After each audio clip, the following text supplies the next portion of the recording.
Good evening, everyone. I'd like to call the West Melbourne Brevard County Joint CRA meeting to order. It's August 1st, 2023. If you'd stand for the pledge and a moment of silent meditation, please.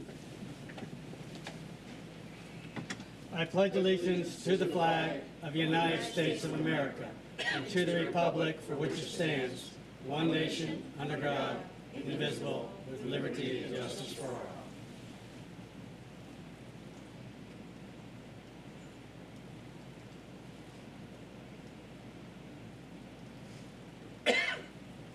Thank you. You may be seated. Can we have roll call of the agency, please? Chair Rose. Here. Vice Chair Frampus. Here. Board Member Adams. Here. Board Member Bentley. Here. Board Member Ditmore. Here. Board Member McDowell. Here. Board Member Steele. Here. Board Member Young. Here. Great. It's good to have everyone here tonight, and I'd like to welcome our newest member, Commissioner Jason Steele. Thanks for joining us and making the trek over here. I would have known you had cookies that would have been here before. There you go. All right. Our first order of business is approval of the minutes of May 16th, 2023. Ms. Adams?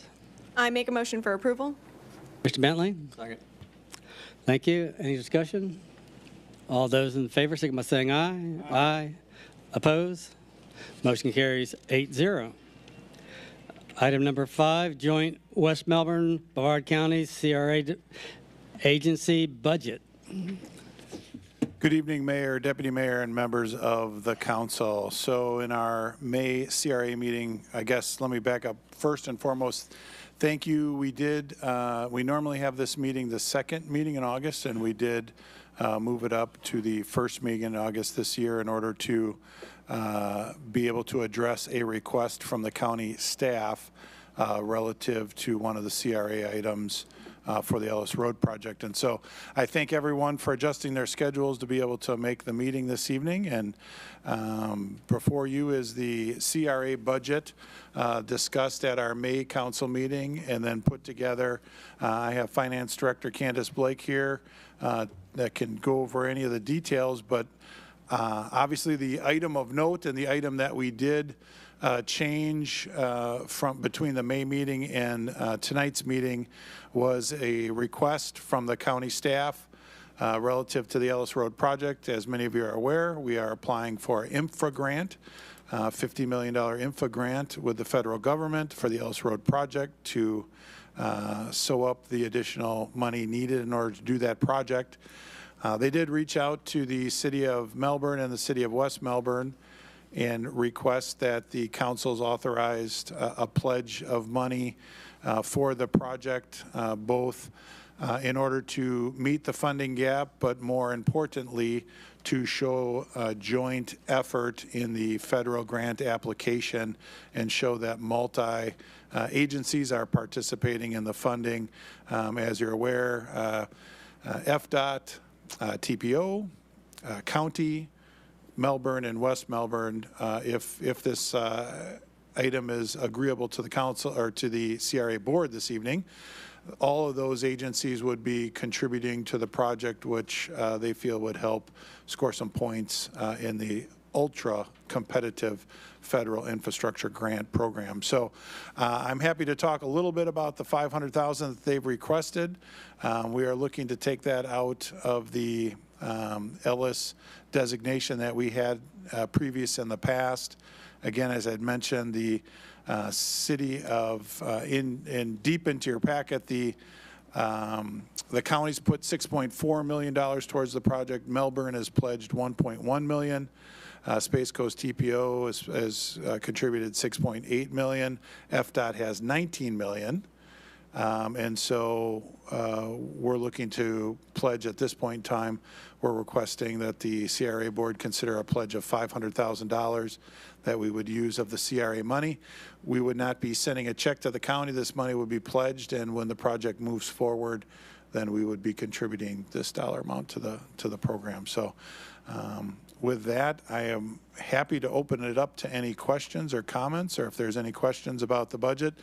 Again, just one little side note, there are a couple of annual expenses that we are required to to put forward each year as a CRA, and those are outlined in the staff memo, pretty nominal, and they are the typical annual expenses of operating a CRA. Thank you. Board Member Frampus.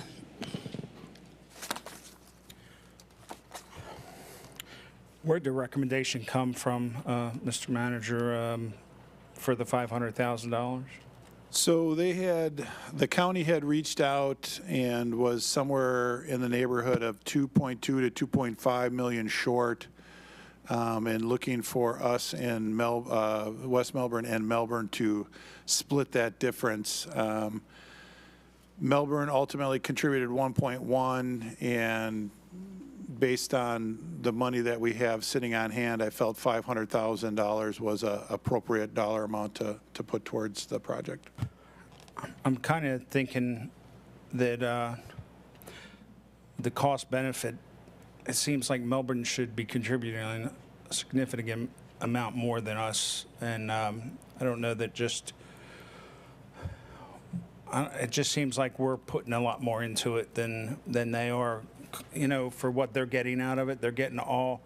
The only reason we put this exit in is to benefit the airport, which is in Melbourne, and all the traffic is flowing into their area there, and it just seems like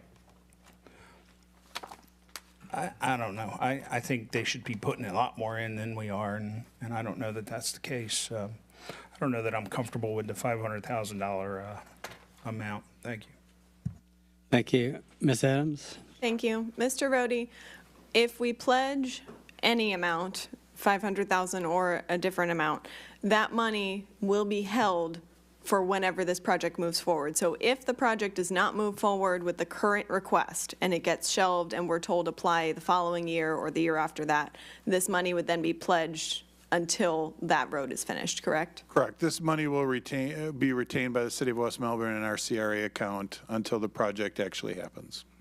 What happens if or when the project is approved, we do get grant funding, but the grant funding is not enough to cover the cost of the project? Does that cost then get passed to the cities, or is that something the county would take care of? Yeah, so, assuming we are gifted and talented in our federal grant application and we are awarded the dollar amount, we will go out to bid and obviously open those bids, and it's either going to be less than the anticipated $81 million or more than. If it is less than, there's conversation about refunding each agency based on the amount of money that they put in towards the percentage of the project. Based on the last couple of bids we've all gone through, both at the county and Melbourne and West Melbourne, we anticipate it's probably going to come in a little heavier, at which case my guess is the county would be back asking us for additional funds. But I do not know that for sure. Thank you. Mr. Ditmore, you're next. Thank you, Mayor. That's the question. Two things, actually. First, is this a that's what I'm looking for? Are we 100% on using this money for this particular issue? Is this 100% no issues with us doing this like this, pulling it CRA money for that? Yeah, this is definitely within the scope, as many of you are aware. When the county board amended our CRA agreement, they were very specific to allow basically anything and everything to be used for Ellis Road in order to keep the maximum flexibility, knowing that project was coming forward. So it's well within our scope, and if we were to pledge $500,000, it still leaves us a cash reserve of $1.5 million in our CRA account. Second question I have, wasn't that long ago since you've been the city manager, Mr. Carey, I believe. I can't believe Mr. Carey was the city attorney at the time. It was we settled a lawsuit where we ended up paying. Well, I don't know if it was our insurance. Can you talk in your mic, sir? I am. Can I hear me? It's not coming out. No. So, oh, there it is. Scared myself. Sorry. Well, we settled that lawsuit that somehow that we were a party to, but and had to do with some kind of arrangement with the county and the city of Melbourne, but we ended up taking the brunt of it, and it had to do with some, I believe, some type of road construction or improvements that they were doing on, was it Wickham, I believe? Okay. And we ended up, and I think our insurance, if I recall correctly, paid some of it. We had some liability, but at the end of the day, I think that our settlement was around $1 million. Correct. So what's to keep from something like that happening again? And what are we going to make sure that if we get into some type of an arrangement with the county and the city of Melbourne, that we don't get stuck holding the bag Yeah, once more?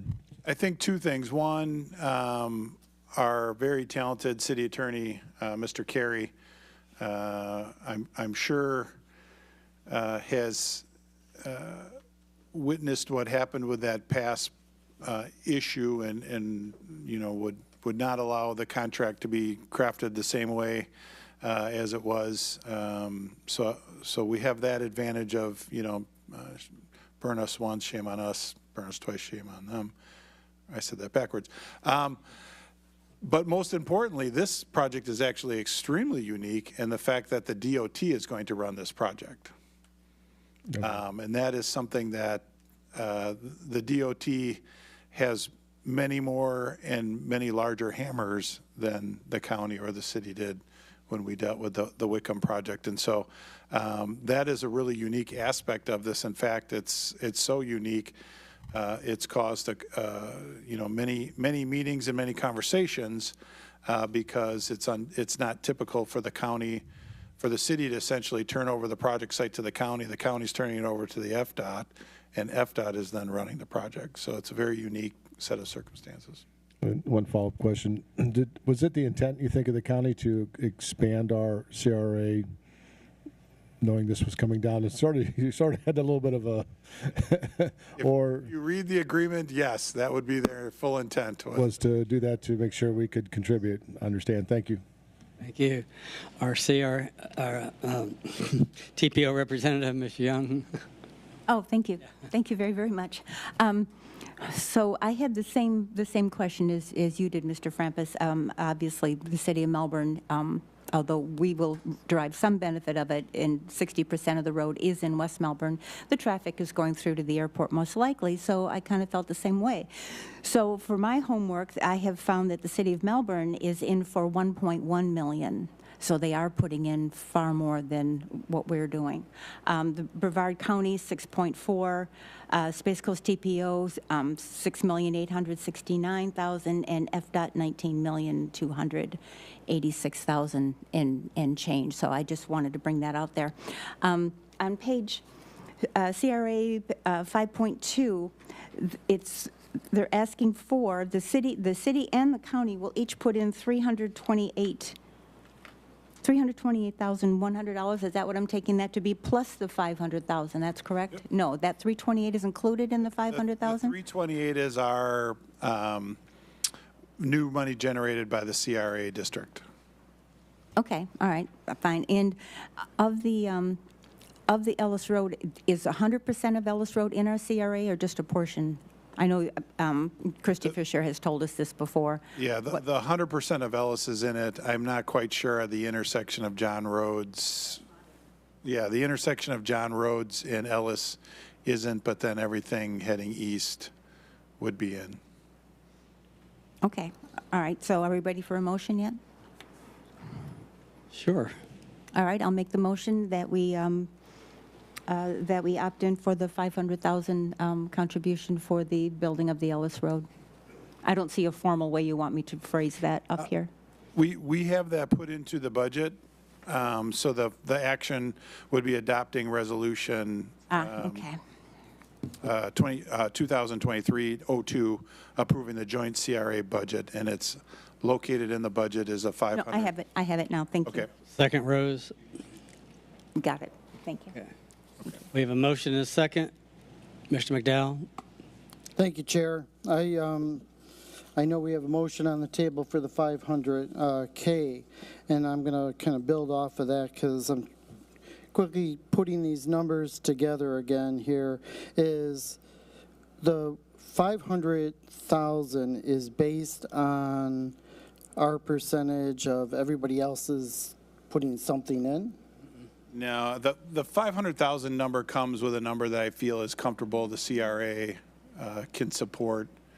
I don't think we're in a position to give,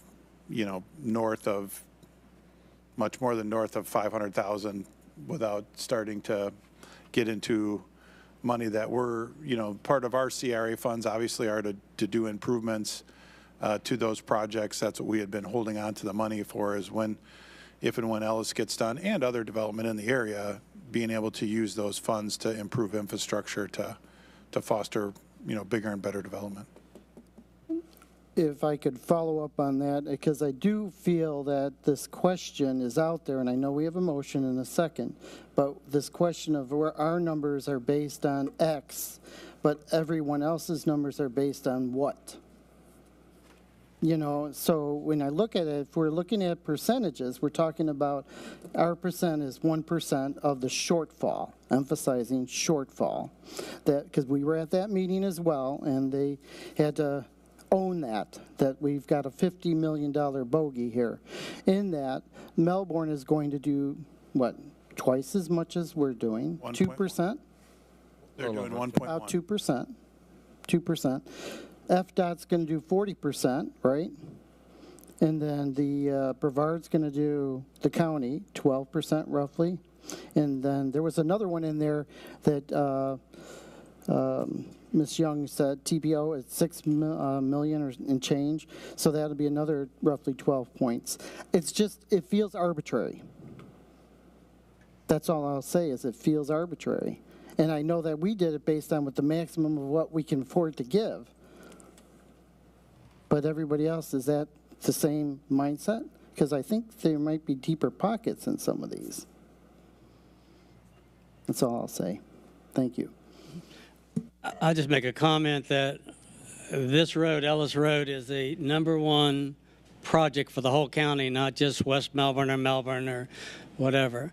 I agree with Mr. Frampus that Melbourne should contribute more, as I feel that since the airport can't contribute any money to this because they rely on grants and things like that, and it has to stay on their footprint, they said, that this road will help Melbourne more than anybody.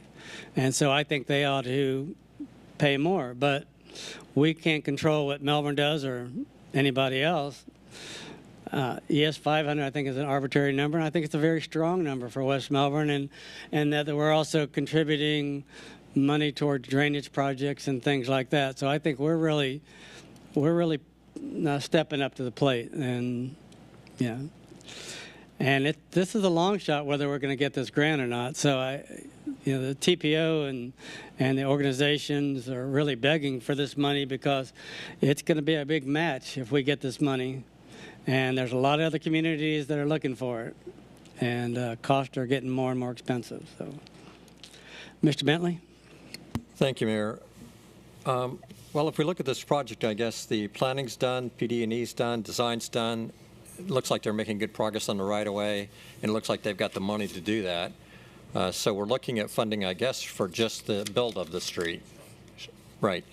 And I'm with Steve and others. I think the percentages are way off and what we should donate versus what Melbourne should donate based on the benefit of the project. I don't think there's any question they're benefiting more than 50% than what we are, and we're paying very nearly 50% of what they are. So I think that needs some work.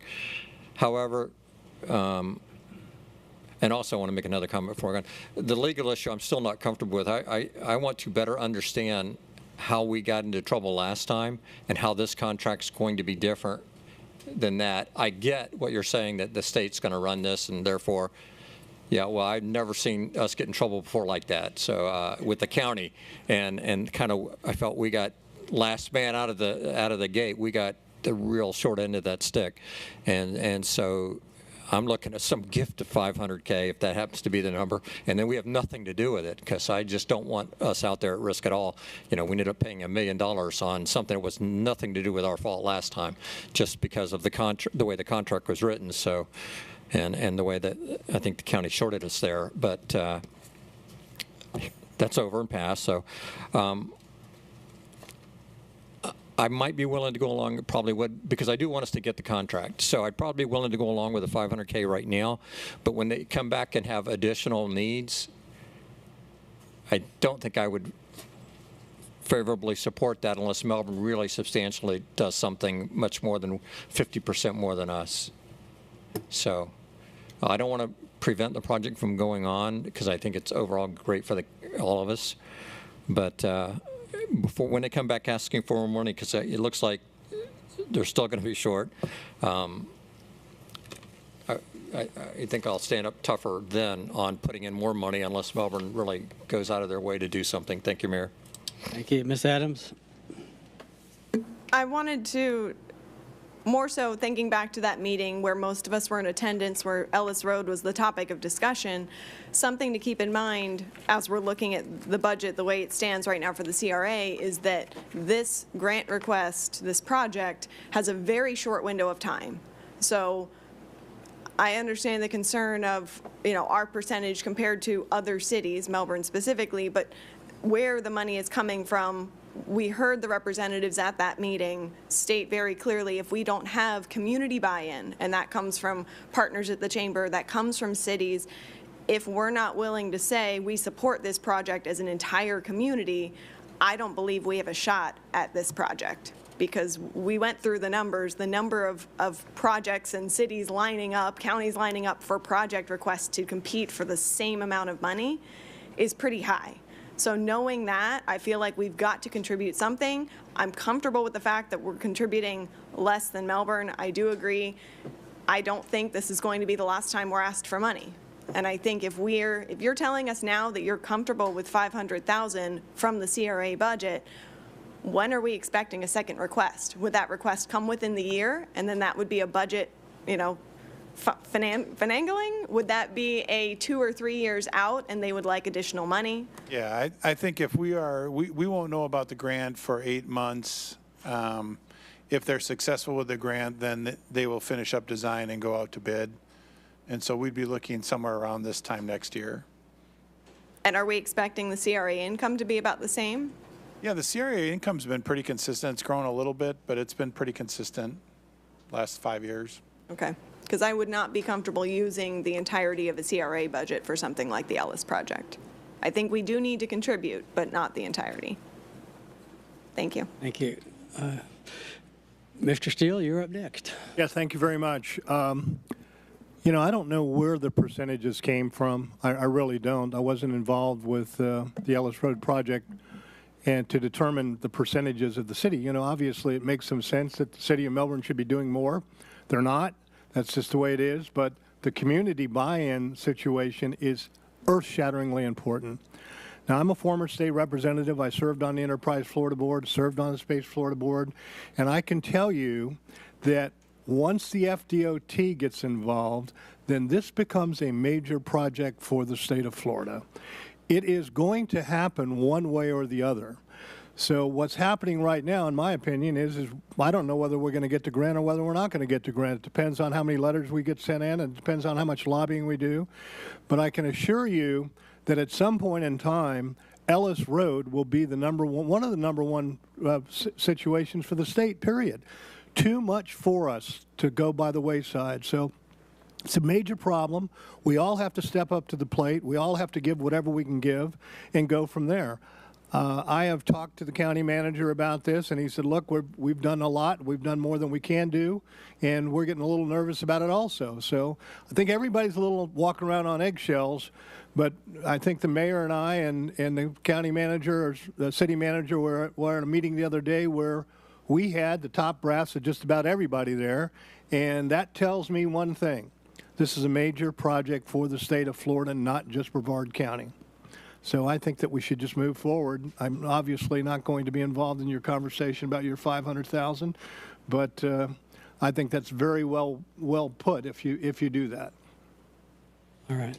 Thank you. Mr. McDowell? Thank you, Chair. Real quick, I just want to make sure the pledge and the from the others, how far along are they? Are we behind already in our pledge? Have the others all pledged already? The others are all in, yep. okay. We are the last request. Well, I'll City of Melbourne stand- did theirs a week ago. I'll stand with the team. Did Melbourne's actually pass? City manager took it to their last council meeting and got authority to commit 1.1 million.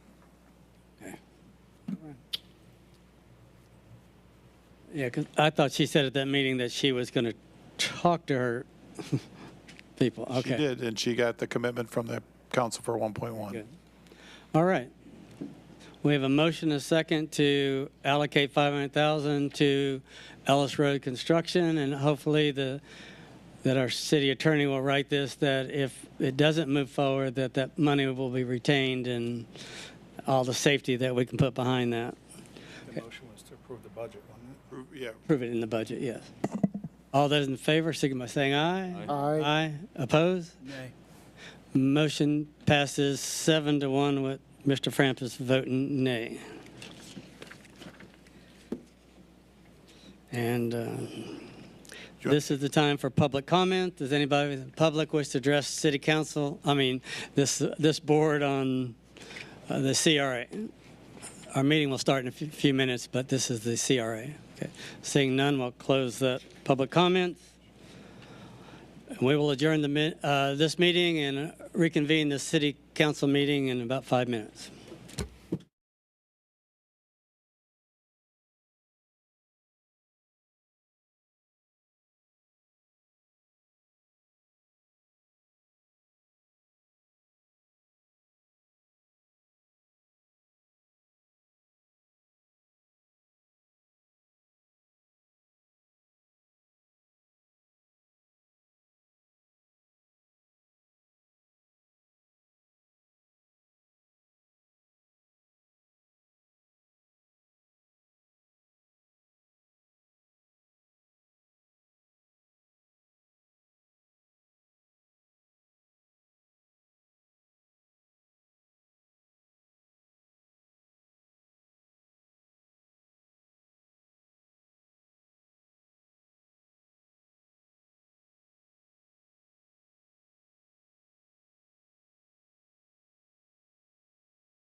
I'd like to call the West Melbourne City Council meeting to order. It's August 1st, 2023.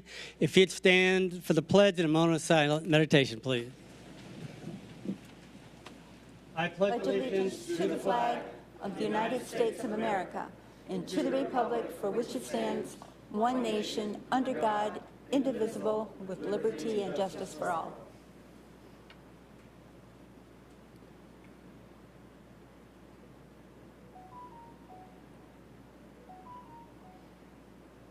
Thank you. You may be seated.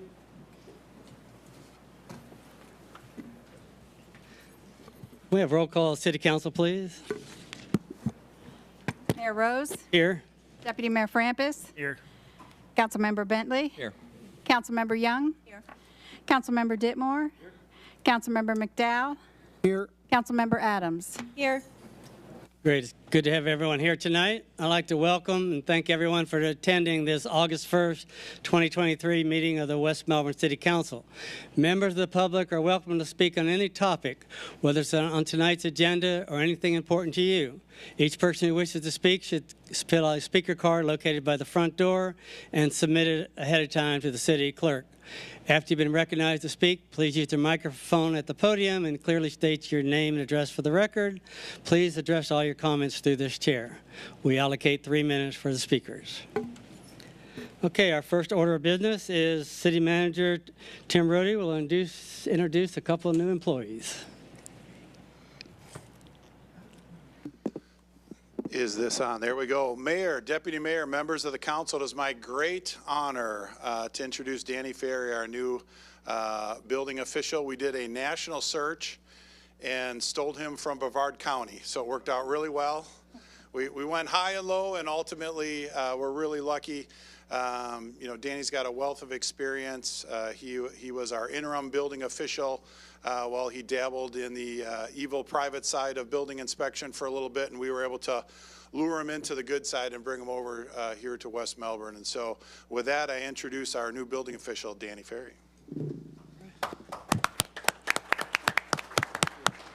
I just want to thank the council, Mr. Rohde, Mr. Bradford, for the opportunity. I greatly appreciate it and looking forward to long term. So thank you. So, questions from the council. So, as you know, we have a little building going on in West Melbourne. A little bit. Yeah, a little bit, a lot of it. What's your biggest challenge? Because, you know, we do have apartments, a lot of commercial and houses going up all over. So, Commercial's not a problem. It's right now it's these roofs. all the roofs. Storm, yeah. For the audience, can you tell about this hailstorm or the roof you're talking about? Hailstorm, and I think we're close to 1,500. 1,500 roof permits? Just trying to get them out, processed, and inspected is tough, but we're getting there. All right. We're getting there. So, Well, great. yes, sir. Welcome aboard. Thank you, sir. Thank you, sir.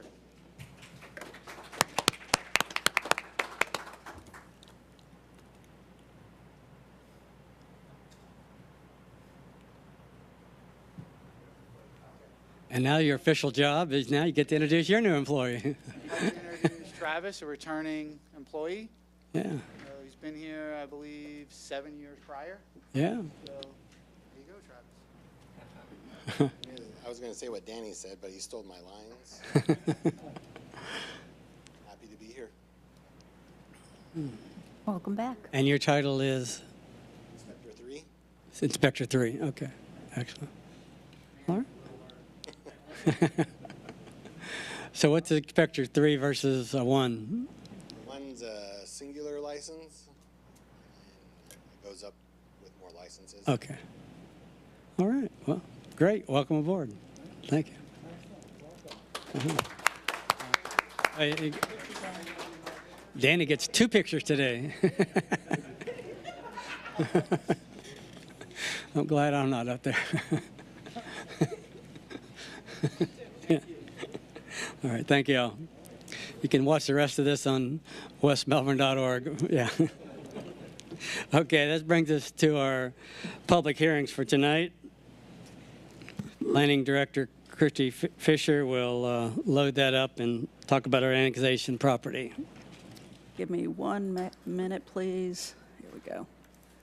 Okay, we have two cases in front of you, and again, for the audience's knowledge mostly, council knows this, we're planning staff for you all, for city council, and for the citizens, but when we're in this role, it's to explain a request that has come to the city, or sometimes city-initiated request. In this case, 591 Ponderosa Street is a request from a citizen to annex into the city, so that's what I'll talk a little bit about.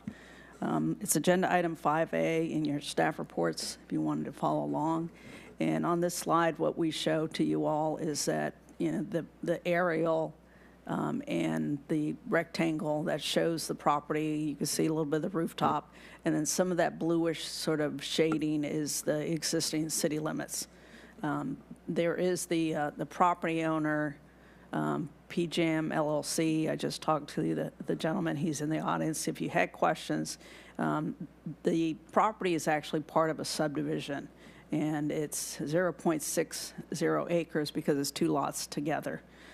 As we do with all the annexations, we send out, you know, annexation notices in a 500-foot radius to the property. We didn't get any phone calls, emails, or visits from adjacent property owners, and the ordinance image that we show is what we end up sending to all the other agencies if this does get annexed in. So there's a process with annexation. All right, so on this map of the aerial, you have a bunch of lines, and the lines, you know, mean, for the example, the blue lines are water lines and the green lines are sewer lines. And, you know, we had the same image in your staff report, but if you didn't get a chance to look it over, you know, you can see that the bluish sort of line near that number 591 is right along Sheridan. So it is convenient for that property to connect to city water. So that's usually what annexations entail, is some annexation, you know, urban service connection, because that's what the statute requires. They would like to continue using the property or the two properties as single family. So right now, you know, that property on the south, which doesn't have a house, that's one that he would sell and would be developed, but it would, instead of having the potable well, it would be connected to City of West Melbourne water. It would still be on a septic system. The city water lines, you know, existing on the west side of Ponderosa have been there since 1987. And we talked about the lot split of Pine Gardens subdivision of those particular lots. Sewer, as you could see with the green line, is not adjacent to the property. We just discussed this a little bit more. Again, you know, you've got the images, the photos of the existing house, and then the vacant property that would get developed and be connected to City of West Melbourne water. So in essence, we're getting the two lots into the city limits. And then as far as other services, urban services, fire would continue to be served by Brevard County, or if we went into the fire business, it would be West Melbourne. Stormwater, you know, it's already part of a single-family subdivision. And as you know, that stormwater taxation really has more to do with the county. Police, it would be West Melbourne serving that particular lot. And one thing we always do with all these annexations is we discuss the proposal with our city attorney to make sure it's conforming with Florida statutes. All right, in a meeting coming up, either in August or September, we're going to bring back some additional staff reports and requests for action from you all to apply the zoning for those properties that are newly annexed into the city in the future land use designation, and that's what this slide is about.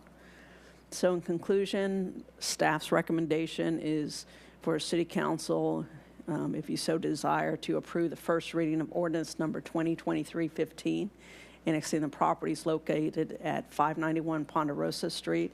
And if I could ask the city attorney to read the title of the ordinance, please. Thank you, sir.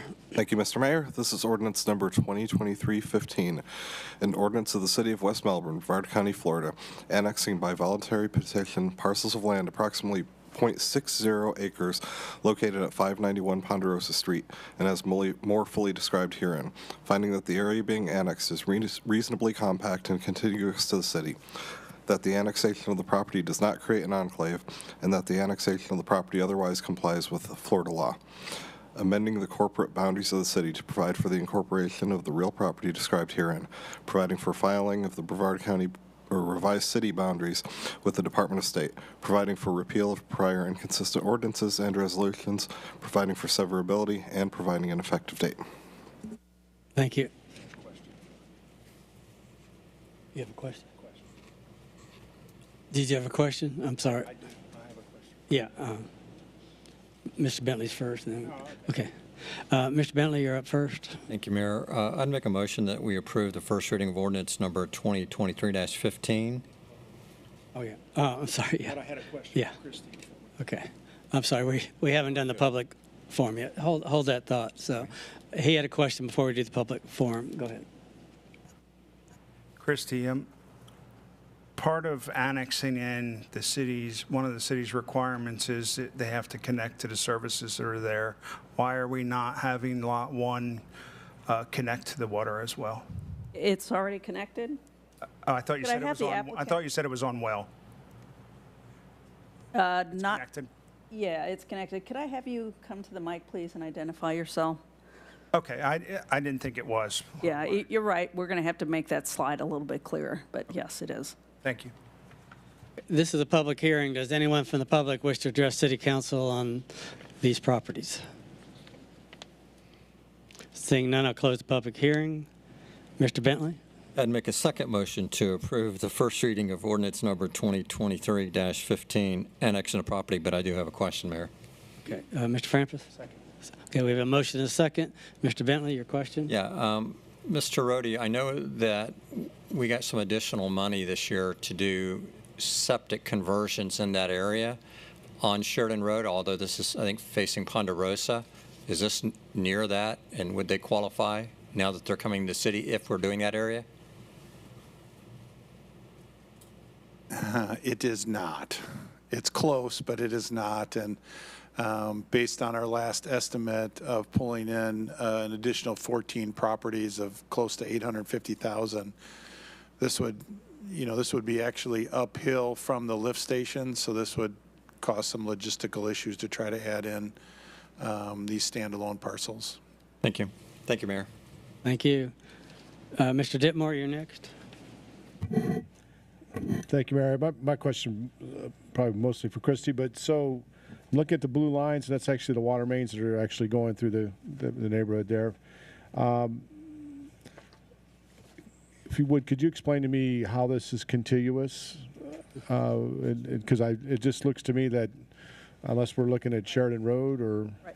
Now, Sheridan, if you look at the annexation statutes, the roads don't count in terms of, seeing what's next to the city limits.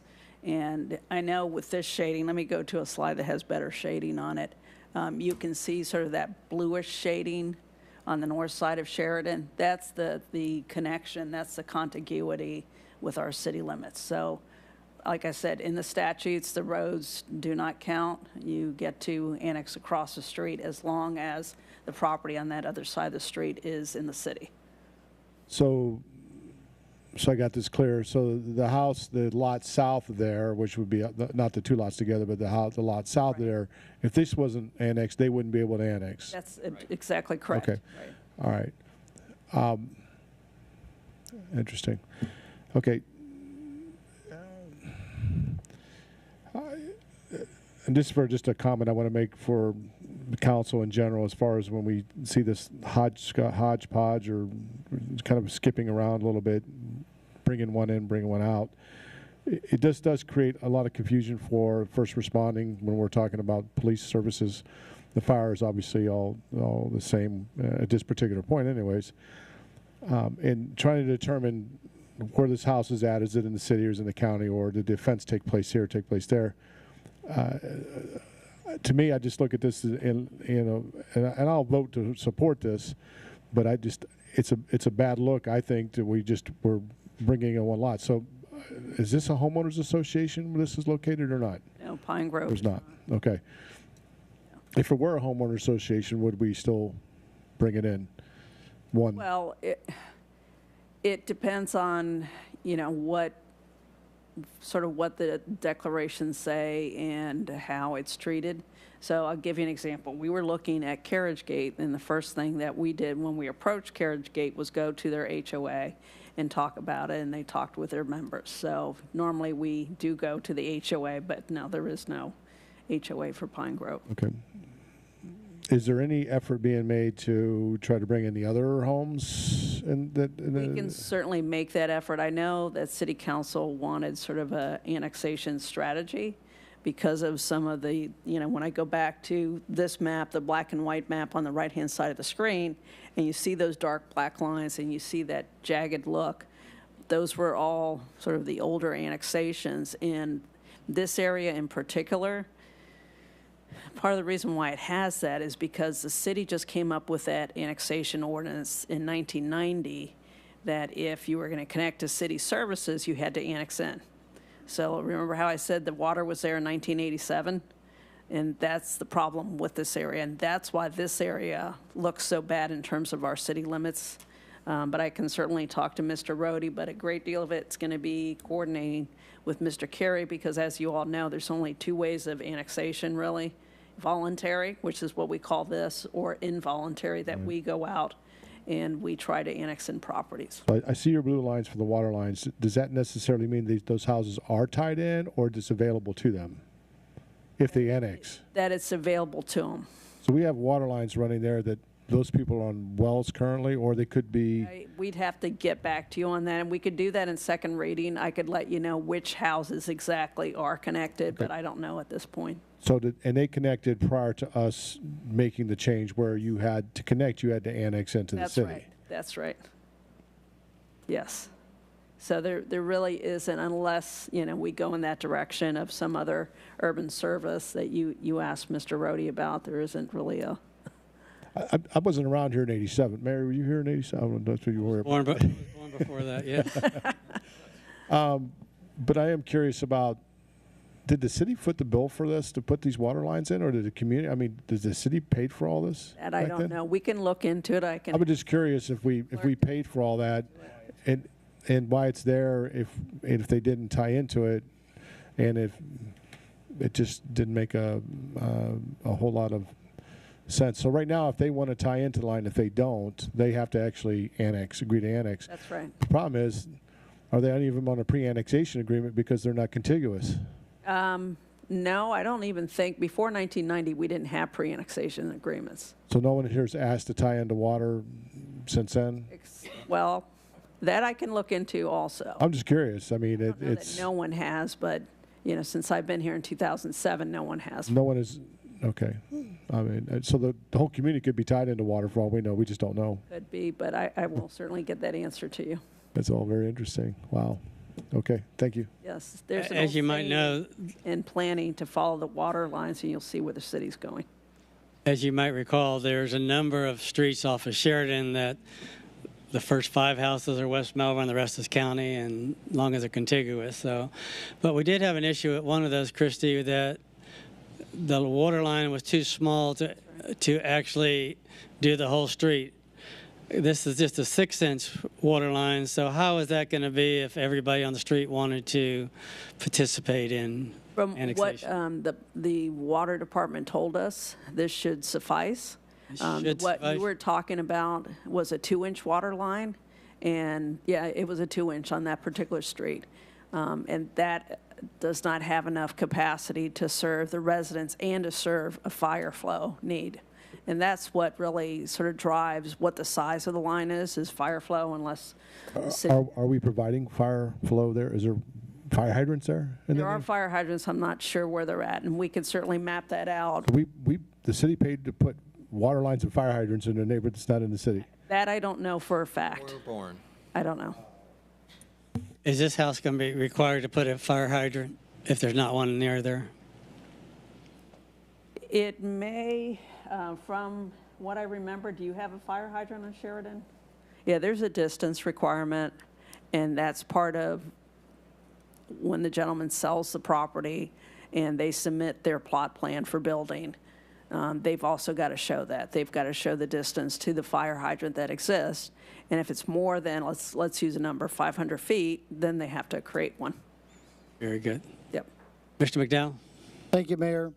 About a year or so ago, we had a half a dozen groupings of the remaining septic to sewer conversion.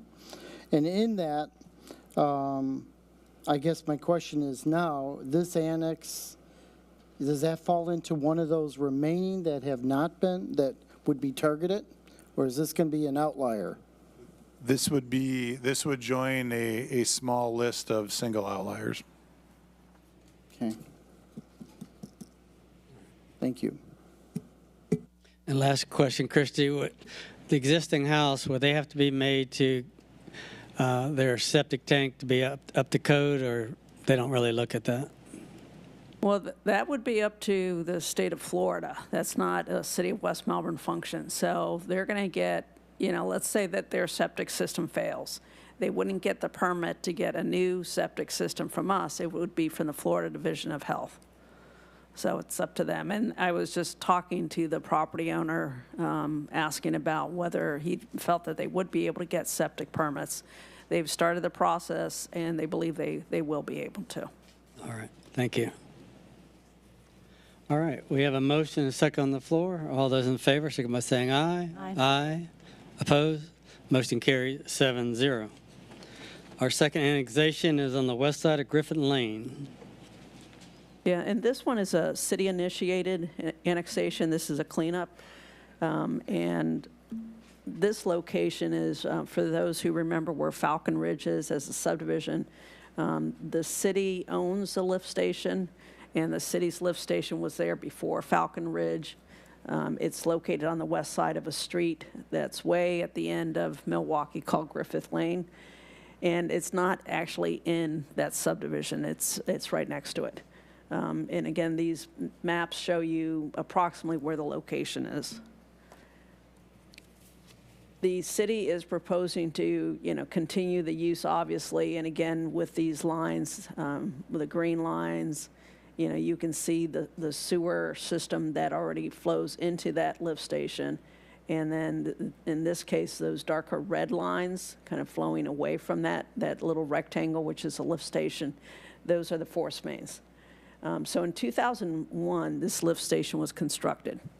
And this was part of the extension of the force main to the west side of I-95 because we knew that there could be potentially, more growth there.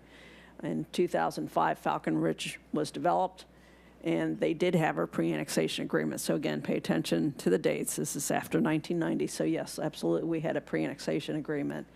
And then in 2009, we actually annexed them in.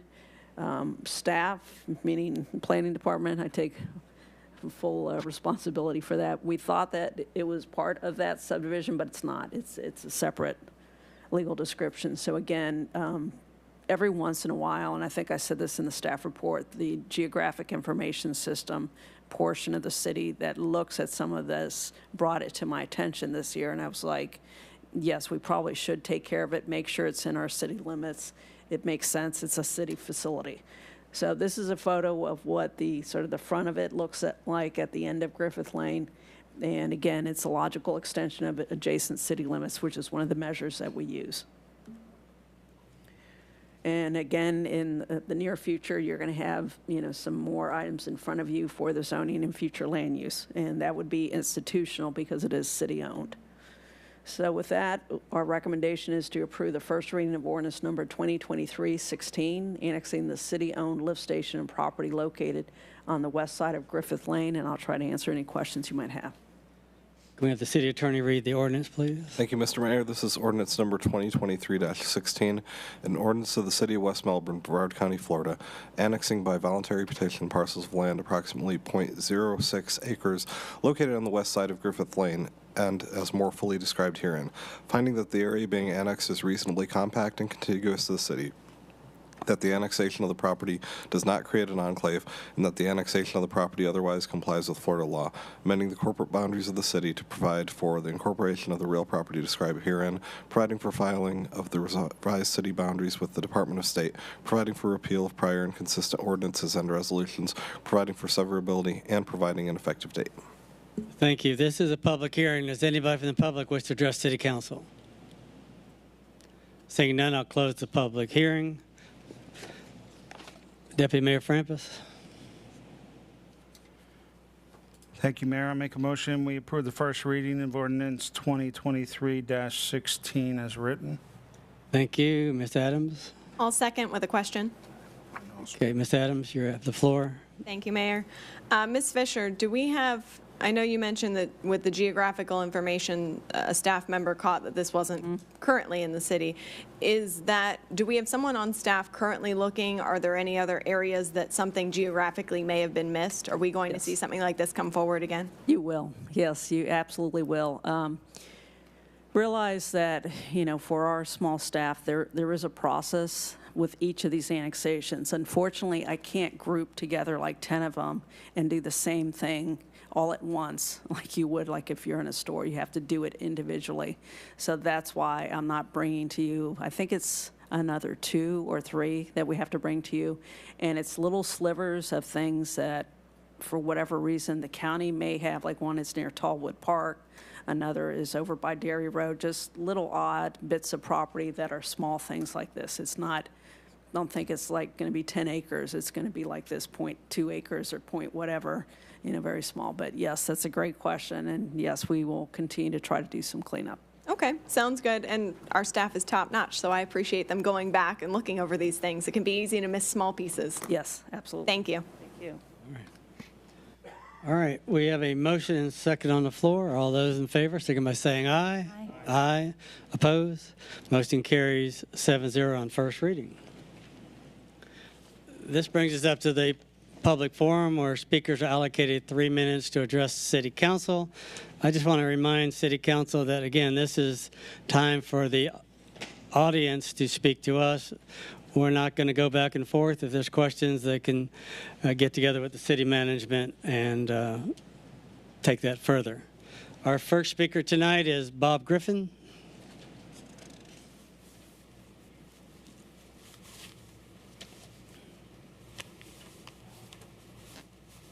Good evening, Mr. Mayor.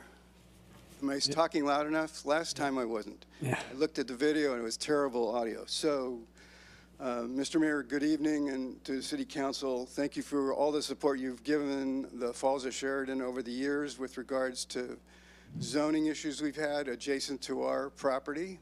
And I won't go through all of those. I'm here tonight about the last time I was here in June of 2022, and we had a lot of problems with the refrigerated trucks. I'm just kind of refreshing your memory here a little bit.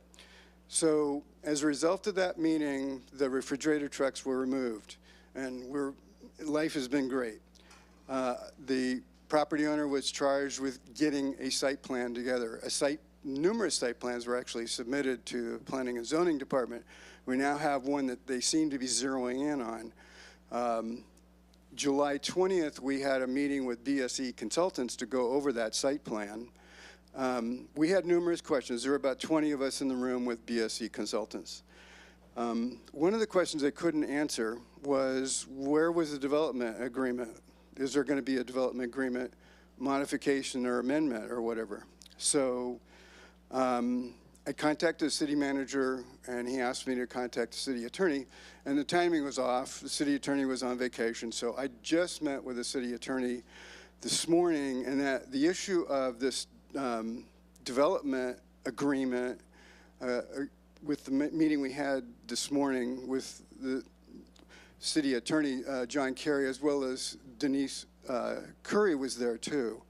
It was agreed that this will go forward to the Board of Adjustment with the caveat that after if the Board of Adjustment approves the site plan, that it then a development agreement has to be updated and then submitted to the City Council for the City Council to then review that development agreement, as well as to review the site plan and how well the development agreement and the site plan work together. So I'm just here to kind of close the loop because I had sent emails out to various members of the City Council that have been actively involved in the past and are pretty up to speed on this. So it's pretty short and sweet. I don't really have anything else. Normally I'm here complaining about something. I'm not complaining tonight. this is a great day that, you know, and I'm just here to be very thankful of the help that we've always received from the city council members and the staff, city attorney, city manager, Christy Fisher, Denise Curry. So thank you. Thank you, Bob. Our next speaker is Bill Stewart.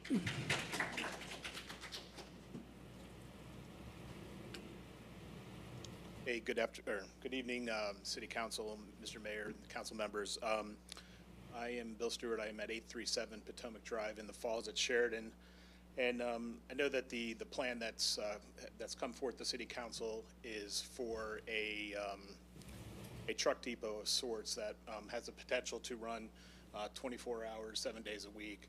And you know, my dad being currently an over-the-road truck driver, me seeing him from time to time when he's out on the road at these truck stops, I can't tell you how much noise there is at these places. Not to mention the diesel trucks that run during the summertime when it's considerably hot. We have refrigerated trucks. They have refrigerated trailers that run that is significantly noisy. But the biggest thing is those diesel trucks. These guys are going to pull in. It's going to be a hot summer like we're seeing now, and what's basically going to happen is we're going to have, you know, 90 to 100 decibels coming off each and every truck. That's going to be behind some of the homes in the Falls of Sheridan, and it's kind of disappointing that we went from a development plan that looked like a nursery, which would be, you know, conducive to being a good neighbor to our community, to a truck stop that's going to be considerably noisy. I talk about the noise.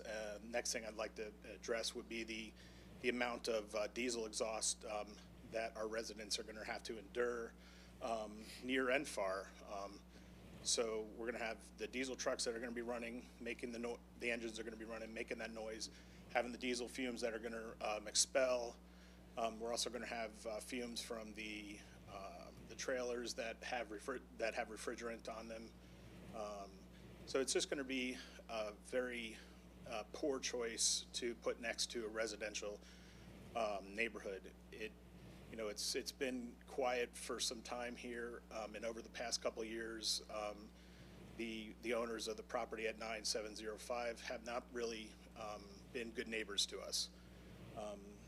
In fact, if you look at some previous plot plans or aerial views of the property in question, you'll see that he only decided to clear off the property closest to our residential fences, and other areas on that back fence are not touched. The vegetation wasn't removed because he couldn't get the trailers back close to our fence. So it's a problem that when somebody like that doesn't want to be a good neighbor, you know, it doesn't sit well with, you know, what we're going to have to deal with, especially the residents on Shoshone, as well as the noise that you're going to hear on a regular basis. I mean, I would encourage you to take a field trip up to 524 in Cocoa and go to the Flying J and pull back there and just listen to what the trucks sound like. And that's what the potential of the trucks could sound like with 100 potential parking spots there behind our neighborhood. I think there's about 100 parking spots up there. There may be actually less, but you can get the point if you take the field trip up there and see just what it's all about, because it's going to be a detriment to the folks in our community. All right. Thank you for your time. Thank you, Bill. Our last speaker is Pat I don't know. I can't. Okay. Thank you. Good evening, Mayor and Council. I'm just following up to what Bill had to say. I've lived in the Falls of Sheridan for 11 years, and the proposed truck, I guess you'd call it depot, refrigeration depot, is really not appropriate being at the back part of our development. Especially at the back part of our development, we have most of our young families back there with young children on the very back part of the development. And my brother was a truck driver and a big rig driver, and the sound of air brakes, and they leave their trucks running. Many of the truck drivers sleep in their trucks at night. I feel that it is inappropriate for that site to be at the back of our development. And something I would say is why this property owner, something more appropriate would be an office building that closes at 6 or 7 o'clock at night, where people go home. It's quiet.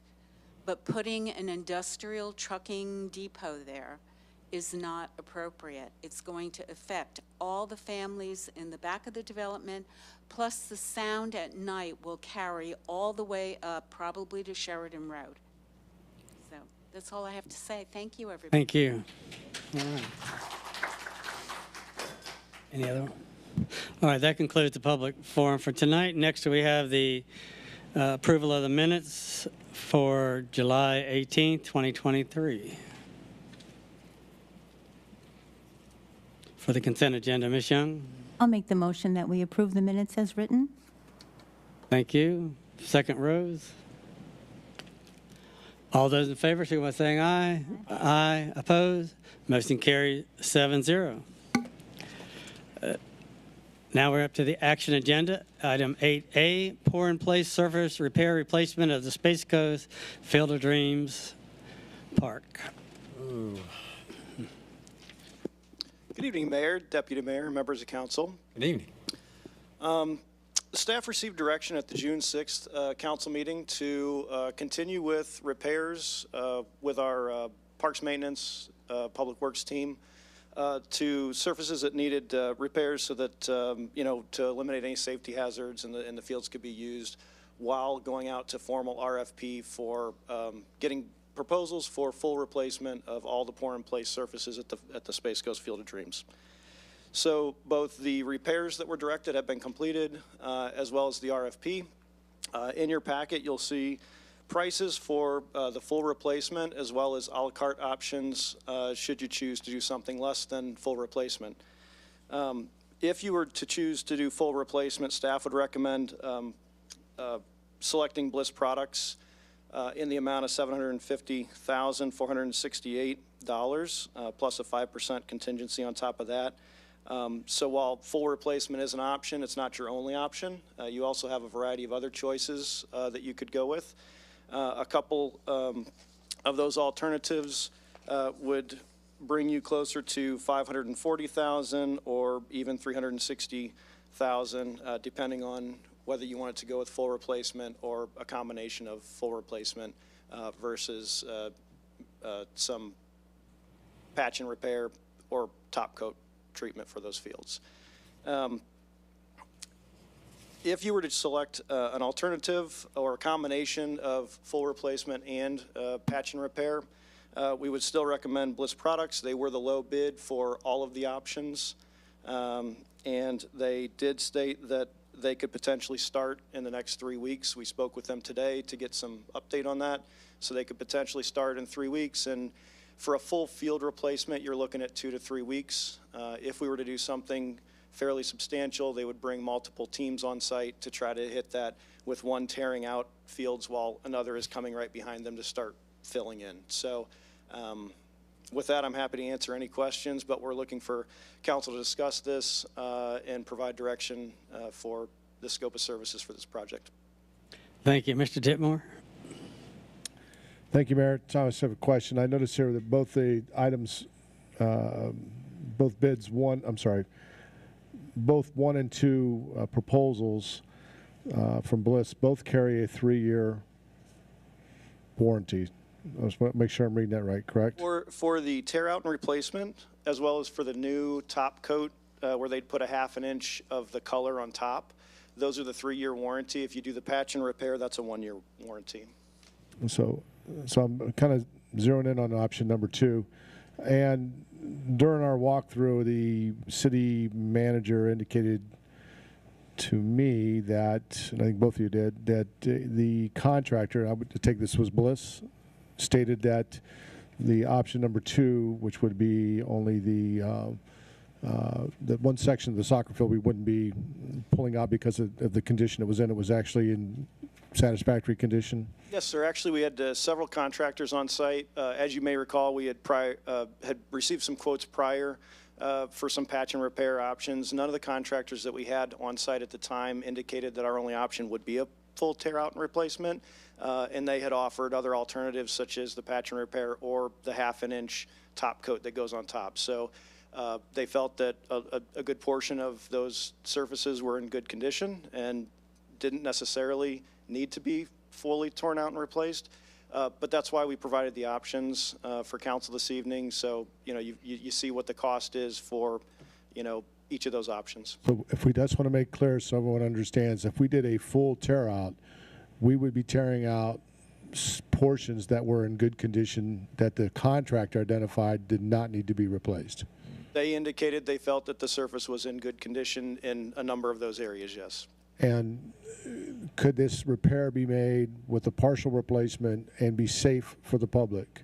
Absolutely. And cosmetically, would it look good? Yes, it would look good. It wouldn't be a brand new full replacement, but our belief is that the patch and repair or top coat would also make it safe and would have 3 to 5 years of life. And please keep in mind, too, that each of these would receive a seal on top of it as well, which is another option that we had included in all of these proposals, all the costs, that you'll notice that each of those includes seal all surfaces as well. So whether it's a patch repair or a full replace, you're going to get a seal coat on top of it. And either if we pulled everything out or did the option number 2, we'd still were looking at a 3-year warranty. Either for one. the top coat, which is just the, as you're all aware, there's the 2-layer process, the 1/2 inch of the cushion course, along with a 1/2 inch of the colored surface on top. The top coat would simply be another layer of the 1/2 inch of color going across the entire field, but you wouldn't replace the cushion course. So, but the warranties are the same or not the same? Yes. Looks like they're both the same. So So the tear out and replacement is 3-year as well as the top only. Okay. But the patch and repair only. not patch and repair. If we're just doing option number 2, Right. we did option number 2. The warranties are identical. Yes, sir. And I want to make sure option number 2 is what the contractor said would be a viable option for us because the Yes. other fields were in good condition. Yeah, and what you may recall from the prior meeting when we were recommending some patch and repair is that, they provided alternatives. Some contractors suggested, painting the lines. Some said that they don't paint the lines and they do replace the lines and you'd still have seams. And so there were differing opinions among the contractors that were on site. They weren't all necessarily in. Did any of the contractors say that area for the option number 2 was not satisfactory and would need to come out? One of the contractors had suggested that the top coat on those would make it look like new again. And were they all pretty much? I mean, did anyone say to you, "We need to pull this out because this is in bad condition"? None of them stated that a full replacement of tear everything out down to the concrete and put new in was the only option available. And they provided proposals for alternatives. So, they're happy to do the patch and repair, the top coat, or the full replacement on any of these surfaces. Okay. And what was staff's recommendation on this? Staff's recommendation previously was patch and repair for $73,000 or so is what we had looked at prior. And so afterwards from council to do a full RFP to come back with full replacement numbers in a full bid, formal, put it together, put it out to bid, formal, selection process. And so, the recommendation, we were initially going in with a patch and repair option. So we're taking that off the table right now because I don't think anyone here, and I could be wrong, wants a patch and repair. So option number 2, is that, which one is either option 1 or 2? Did staff have a recommendation on either one of those? Not getting involved, huh? Well, our prior recommendation was to patch the surfaces, to bring them to, good usable condition with 3 to 5 years of life, and start planning for replacement as needed. Council's desire, perfectly acceptable, was to, go out to bid and see if we want to do something more than that. And so that's what we've done. And where are we looking at doing it in 7 years from now? It's my understanding we're going to have to replace this all again, but potentially in 7 years. So the patch and repair, like I mentioned, you're looking at probably 3 to 5 years when you're sealing it every couple of years. If you were to do a full replacement, you may be 5 to 7 years, maybe more. It just, a lot depends on, the sun is one of the things that really, takes a toll on these surfaces. And so by sealing it, you're helping protect against the UV. If you were to, and the other big factor here is how much use. And so we have restricted use to these fields, which hasn't always been the case, but we started restricting use to the fields for 12 and under with an adult or special needs kids and families. And so that has helped to keep the fields from getting damaged. And so if we keep doing that from here on out, I think that that's going to help, and we may get even more life than what we're proposing, the 3 to 5 or the 5 to 7. We may even get more. And the other thing to note as well is our Public Works and Parks Maintenance team, as you've all witnessed, they did a very nice job with the patch and repair of the ball field to make sure that it was safe while we were doing the RFP process. They're familiar with the process now, and they're able to do some patching and repairing as needed going forward, which hadn't been done in the past, but, they're perfectly capable and do a great job, and so we'll certainly be asking them to help out as needed, in any areas that we find an issue. So I just want to be sure. So going with option number 2 saves nearly $250,000, just under $250,000, than going with option number 1, and it provides a safe environment for the persons using it, and it also cosmetically looks good, and we have a same 3-year warranty as we would on option number 1, correct? Yes, sir.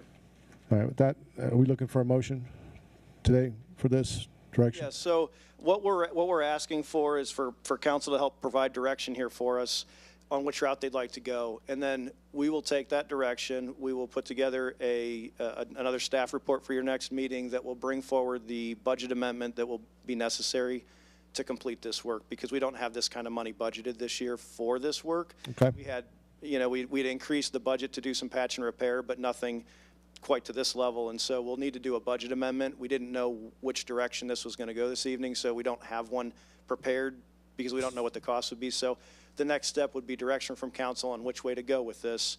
We will bring back, likely on a consent agenda, at your next meeting for approval of the budget amendment to move forward. So I just want to make it, Mr. Rhodey, you're not looking for a motion. We're just looking for, we are looking for a motion? We're looking for a motion of which item to go with? Okay. tonight, and then we'll come back with the budget amendment next meeting. I'll make a motion that that City Council select a pour-in-place surface replacement for option number 2 for $511,271 for Bliss, I guess, construction. Thank you. Mr. Bentley? No, Okay. I'm not sure. Deputy Mayor Francis? No. Do we have a second? It looks like it dies for lack of a second. Well, maybe it'll come back. It might come back. Mr. Bentley, you're up. All right, so as you and Mr. Rhodey both know, I've been pretty staunchly in favor of replacing everything. And we had that discussion at the last meeting, and that's what we told the residents that we were going to do at the last meeting. But I do appreciate the work that you guys have put in to give us options.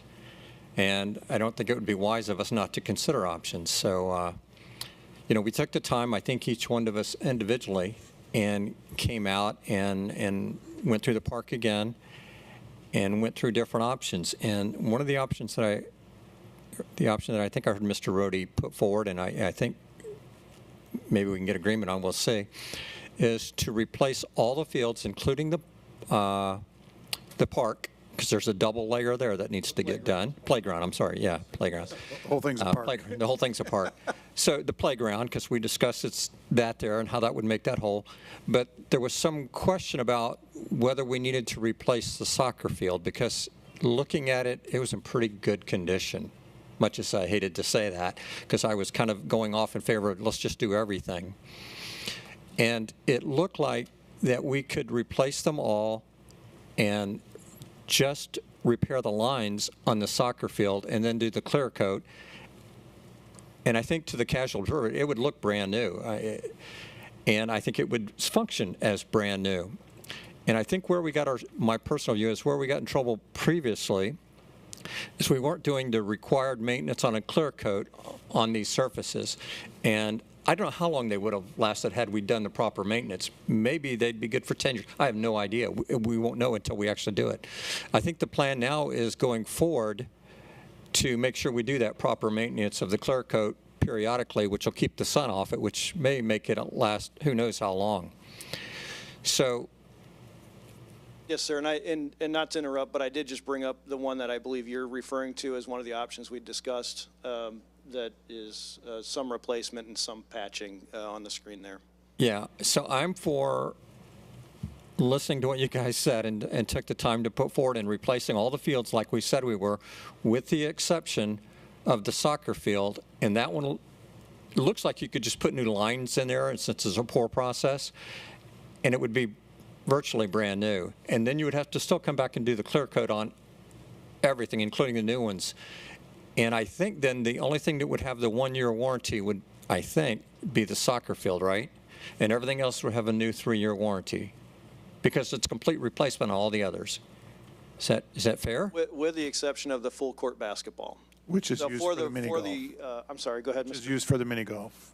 Right. So for the full court basketball that currently is mini golf, that would have been excluded from this. Right. It's just the half court that we had looked at. Right. Yeah. So it would be nothing being done with that full court because that was replaced already and is With a solid, golf no course. seams. Yeah. And it would just be the 1 year on the soccer. But you're right. The baseball, the half court, and the playground would then have the 3-year. And I would say to the guys that did the actual repair, having seen this when FCA was out there the first time, it looked horrible.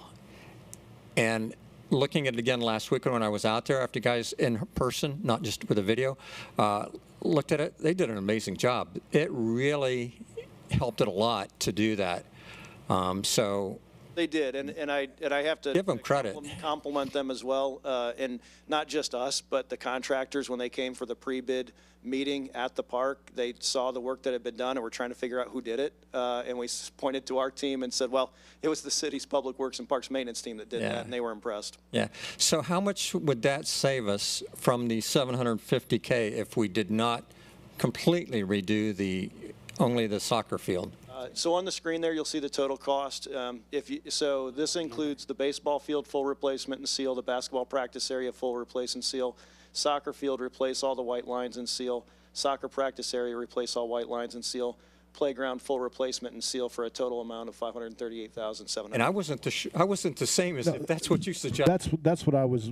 I'm sorry, I was confused. This is what I wanted. Okay. Yeah. I was going to say I think we may get back to what you're saying because I was like the option. That's the one I meant to. All right, I didn't know, so I said, well, I can't suck in it, but I think you're right.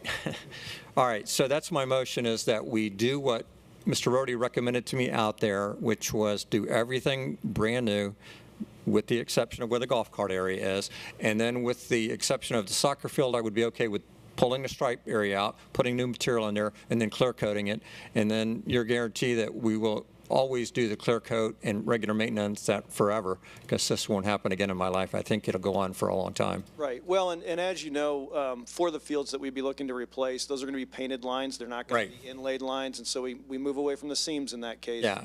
So those will need to be repainted periodically, right? Or report maybe even. They'll need to be repainted and then resealed. And so every couple of years, we would need to. Yeah, I think you may even have to re-pour the lines again, maybe I don't know. I don't know how long it's going to last if you proproperly maintain it. Soccer. That would only be on the soccer. That would only be on the soccer field. Everything else would be solid surface without. I think the idea, I think it was well-intentioned. It looked magnificent. But the idea of having two separate colors there, I think, really allowed the separation, and it's just going to lead to problems. And so much as I wouldn't like to do painted stripes, I think that's the only way you can get it to last. Thank you, Mayor. We have a motion on the floor from Mr. Bentley. Do we have a second? Mr. Frampus? No. Mr. McDowell? A second with comment. Mr.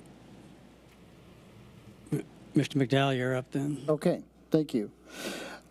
So I just want to emphasize again that this is going to be a change in the sense of that for reducing cost, but not necessarily compromising quality. It may appear different because we're going to have one color scheme versus multiple colors for lines and for batting or for dugouts and things like that, correct? Okay. I just want to make sure we're clear for the record. And that's actually a good thing for maintenance, keeping it intact by having less I think you're mostly lines. referring to the baseball in this case. Correct.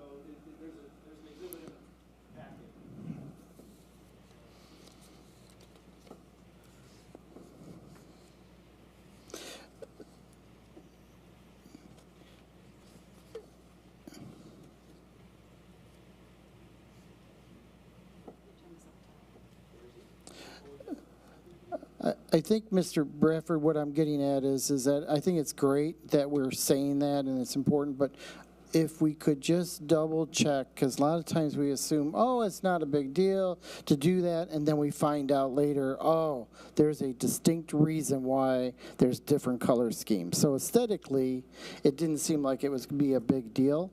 Yeah, so here's the exhibit that shows that the difference, right? And so right now, you're right, there's multiple colors, but that's where the root of this became, an issue for us, was where the seams are, it separates. And so really the only way to get away from that long term is to not have the seams. And so as an alternative, one of the contractors had recommended painted lines instead of having any color changes, which Right, is why, the painted why lines we recommend that. create the interruption, or create the boundaries, but they don't create the difference in color scheme.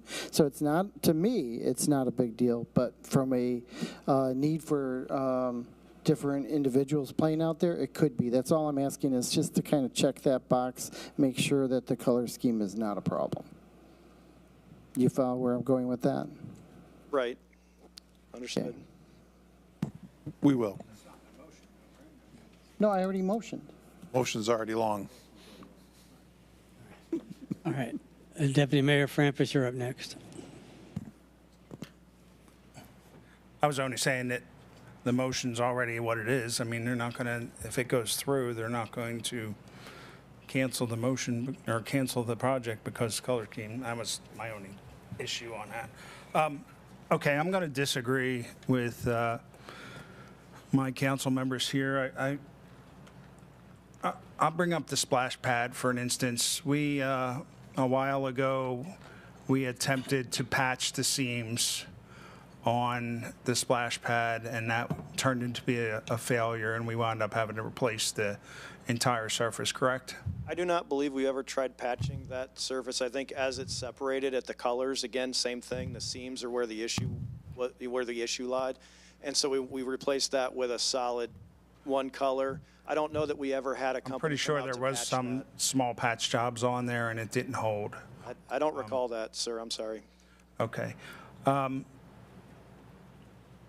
Along those same lines, the seams are the problem, correct?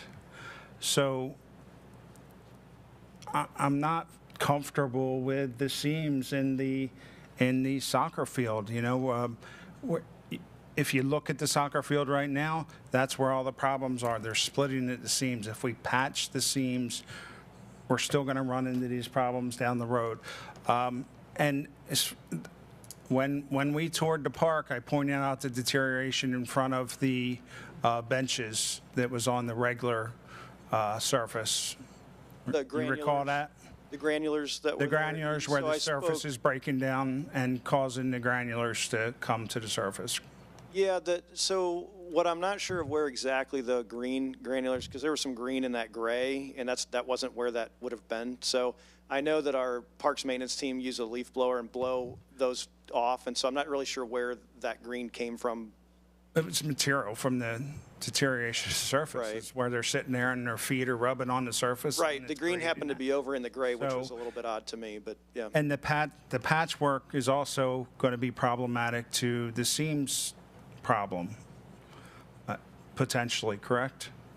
So there are a couple of areas on the soccer field where they've done a replacement of the white lines that, had been done prior to the city taking over. We think they're about 5 years old or so, where they're still holding up really well. When they've removed the white line, put a new white line in, it re-adhered to the green, it filled in that gap, and it's not separating at the moment. And so with seeing that, we felt that looking at the field, the bulk of the green portion of the field doesn't have many, if any, issues. It's really the line and seams. Can you bring up the soccer field in your picture?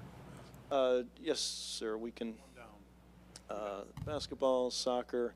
So this is so this would be what you're referring to as the full replacement, where it would be sort of edge to edge, all green, without the gray around it. So this is the exhibit showing, what it would be if it's a full replace. All those white lines will be pulled up and redone. Is that Yes, right? sir. All the white lines. So that's what we spec'd in the bid. That's a significant amount of that field that we're going to leave seams all over in that field, which I believe personally, from what I saw on the fields, that we're going to run into this separation problem again sooner rather than later.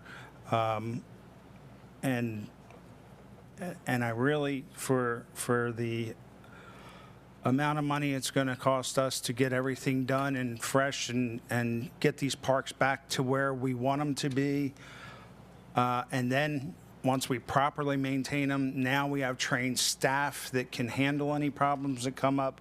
I'm just in favor of doing the full replacement, and that's how I would vote, and I wouldn't vote on this amendment. Thank you.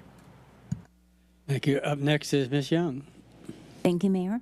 I was glad to see that there was an alternative number 1 because I didn't see that in my packet. I only had the choices of 1, 2, or 3, so I'm glad there's an a la carte. Yes, ma'am. However, there are a lot, a la carte for all of those options, and we had come up with some ideas of a couple of alternatives that weren't quite the full 750,000 that would still bring the area up to. So when we were out there, there are even the parts that are relatively good that we're talking about not really doing much with, maybe a little patch here and patch there. It is still old. It has never been sealed. And if we put new or we butt new up to the old, we're creating another seam, and we're going to have to be sitting here visiting this again down the road. Then when inflation is higher with spending the money at older dollars. Right now we have $2,023 at this rate. I don't want to put old over, I don't want to put new over old. It's all, as I said, the sun has already been on it. It hasn't been cared for. I would just as soon tear it out as well and start fresh. That way we're maintaining it. We are in control of what goes on with it. I hate to do that because there are some parts that are fine, but I don't believe it's stable underneath. It's like pouring a new road bed over something unstable underneath it, and then you have a mess later on because you didn't do the new road bed at the same time. And I know that's not a road bed, but that's kind of what I'm thinking. I don't want to pour good over the old, because the UV from the sun, as we know, just eats up everything. And I think I did mention this when we were out there, that I would just as soon tear it out. I realize it's $250,000 difference from Plan 2, and then the alternate is $538, so it's a little bit less than $250. But I would just rather do it right, and get it done. So that's kind of where I am. Thank you. Thank you. Ms. Adams, you're next. Thank you, Mayor. I'm going to echo some similar comments that I've heard up here. I think looking at where the seams we're going to be creating with the soccer field, if we patch it the way that it is now, I think we're going to be looking at causing more problems for ourselves down the road, and I'm not a fan of kicking the can down the road and we'll solve it later when the problem comes up. I think if we're looking at being, most of you know that I like being more on the frugal side, and I think if we are thinking long-term for the city and the needs of this park, then I think the more responsible option is going to be looking at all of the field material that we have.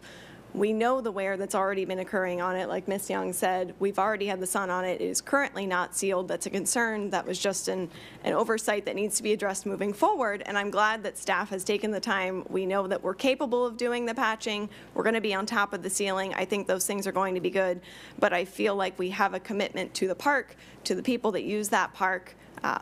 This council knows my heart for that park and for the people with disabilities that use it. And I think that is going to be the right thing moving forward. I think if we look at pieces of it and we do mostly a full repair, we're going to be ending up back here a year, 2 years from now doing the same thing versus, when we were out there walking, I had asked Mr. Rohde, what are our options in terms of a timeline? Yes, I understand we could put it on a payment, a budget plan of how we plan to do each piece, but then we're shutting down pieces of the park multiple weeks, multiple times of the year. I can see frustration from our residents rather than if we've got a timeline, We know these are going to be the weeks they're there, they're in, they're out. We've got the park where it needs to be, where then we take the proper steps to take care for it. So I would be more in favor of that. Currently, I'm not going to support the motion as is. Thank you. Obviously there's a lot of opinions going on. I'm going to give the third opinion that we heard some good arguments here, and some of them are the scenes have been repaired on the soccer field, and they've lasted 5 years, and they're in good shape, and the staff has done an amazing job of correcting the deficiency in the surface. One things haven't been mentioned, that the $750,000 or any number less than that, we have zero money budgeted this budget year. And just to take the money out of reserve for maintenance just doesn't seem right to me. I like staff's recommendation of repairing the surface, putting the top coat on there, which we haven't done ever again before, the seal, and that will last. They give it a 1-year guarantee, and like staff said, it'll probably last 3 years now that we have a maintenance policy in place that we will be looking at this, checking a box every month or so to see what needs repairing. So I think the smart thing to do is to do that. You can start from the beginning and redo everything, but in this Florida sun, these fields are not going to last forever, whatever you do. And I can also say that I've been out there many, many, many, many times, and I can tell you, of all the sports things out there, the soccer field is used the most. Unquestionable. Soccer is used number one. As far as non-sports, you have the playground, and that's used obviously all the time. So that's a different process completely. So I like not going into debt so much and taking all this money out of reserve. Figure it in the budget year coming up in October 1st, and go ahead and patch it. They give you a year guarantee, which is a pretty strong. Staff will maintain it, and like you said, it'll last for 3 years, and have it built in our budget. Every year we're putting so much money in that we don't have these absorbent numbers. Somebody mentioned cars. If we have a pothole on a road, we patch it. Not as good as repaving the whole road, but we keep it going. And I think, again, I'll reiterate that staff has done an amazing job patching the deficiencies. Every one of us can play out there safely and enjoy it. So that's my thoughts. Mr. Ditmore. Thank you, Mayor. Mayor, I'm going to agree with 100% with you, actually, in your analogy. Second that motion. So, yeah. So we just move on? No. Anyways, I mean, seriously. I mean, your analogy of the pothole. We don't just go in and replace the road when there's a hole in it, and we patch the road and it works fine and there's no issues. I do agree with that. One of the things I just want to bring up is sometimes on council, sometimes some of us actually start speaking about what we think. We're not the experts, is what I'm trying to say. Staff worked with multiple contractors, and they come back with these opinions. So when we say, well, this isn't going to work or this is going to break down, not all these contractors have come in and said, yeah, that's still good. We're going to give you a warranty on top of that to make sure that it works. But we seem bound to determine, at least some of us, that we want to spend a $250,000 of tax dollars. That, by the way, for the people that are in this audience, understand that we initially, when we took this over, thought we wouldn't have this burden because the Field of Dreams board was supposed to be taking care of a lot of this. And that fell short, and we're working to recover some of those monies right now. So we kind of got saddled with this. So to the mayor's point, we don't have this budgeted.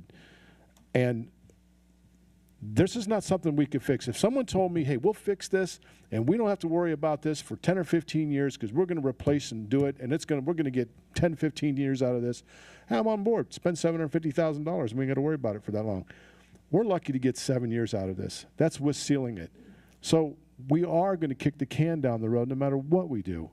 So spending an extra $250,000, we're still kicking the can. and you're still going to have to deal with this in 7 years. Am I right? Did I misunderstand? 7 years is the average? Right, so the vendors typically will tell you 5 to 7 years on a surface like this. 5 to 7 years. And we're going to spend all that. We could save $250,000, and we know we're going to get 3 for sure right off the top. Are they going to warranty alternative 1 for 3 years? I'm going to make sure I got this right. Alternative option 1? 3, 3, and 1. 3, 3, and 1. 1 on the soccer field? No, 1 if they patch. The replacements come with a 3-year, the patch comes with a 1-year. So soccer would have a 1-year, the others would have a 3-year. So we would replace all white lines, okay. And then, so the white lines would get? The soccer field, yeah, the patch that they do on those white lines would be a 1-year. 1 year, okay. That would And that's for $50,000, I got you, okay. All right, and that's the one we were looking to do on the, so, and thank you, Mr. Bentley, thank you for correcting me, because I was looking up, it's like, I couldn't understand it, but yeah, I did not see that as Ms. Young stated. I missed the alternative option 1. I know we had there was a $500,000 number. That's the one this is the one I was actually looking for. And Mayor, to your point, I get this, but I think there's emotions are running high as far as the obligations that we have put forward to the community and what the perception of us trying to do the right thing. But I think we also have a fiscal responsibility. Most of us are fiscal conservatives up here, and we have a fiscal responsibility to do the right thing as well. I don't think that spending an extra $250,000 is for the extra year or two, maybe, if we're going to get that. I don't even think we're going to get that. I think it's going to be the same. So, Ms. Adams, I don't think we're kicking the can down the road by doing it. I think we're kicking the can down the road no matter what we do, and we need to start budgeting for this as we go along, because we have now been saddled with taking care of this, which we never agreed to do, even when that board came to us 3 years ago, 4 years, 5 years ago, whatever it was now. We never really saw this coming, and that's why it's really been very hard for me to accept this, because I know what they told me in the meetings that we had with them. When I sat across from the old board members, oh, we're going to take care of this, we're going to do this, and here we are now trying to figure out how we're going to put it into a budget and move forward and take care of it. So now we have to accept responsibility for that. So I'm going to agree with the motion for right now. Mayor, I hope that you would reconsider, and so we would get this passed, but at least we can get this taken care of. And I think it's a good move at this point. We're still saving, being good stewards of the tax dollars. We're saving almost $250,000, and we're still going to get the same amount of time, in my opinion, for the less amount of money. I think we can accomplish the same thing by passing it and saving a lot more than $250,000 and do it fiscally responsible as opposed to emotionally, like you were saying. Yeah, I agree with you. Mr. McDowell, you're next. Thank you, Mayor. Question for the city team. If the baseball or if the soccer field was in the same condition as the baseball field, you would have recommended to replace the entire thing, correct? Well, yes, if we looked at that field and we walked it with the vendors and we determined that it was beyond patching and that we would only be creating trouble for ourselves later by selecting the patching job to save money, we would certainly recommend a replacement. That wasn't our recommendation. We felt that a good portion of the field was still in good usable condition, and that when we looked at it, it really was the white lines where the separation was. And so if we replace those, it would be, back to looking good and no safety hazards and get a 1-year warranty on the work that was done, and get 3 to 5 years out of it and continue to seal it, every couple of years if necessary there. I'm just trying to draw the distinction in the thought process here. So it wasn't a question of, well, we don't need to do this. I mean, it isn't something that you didn't consider. It was an option. Correct. Yeah, variety of options, and we believe that replacement of the lines is one good option. Okay, thank you. Mr. Bentley. I know you made me a little bit more nervous now when you said that that's the most heavily used field. Someone made that comment that by far that's the most heavily used field.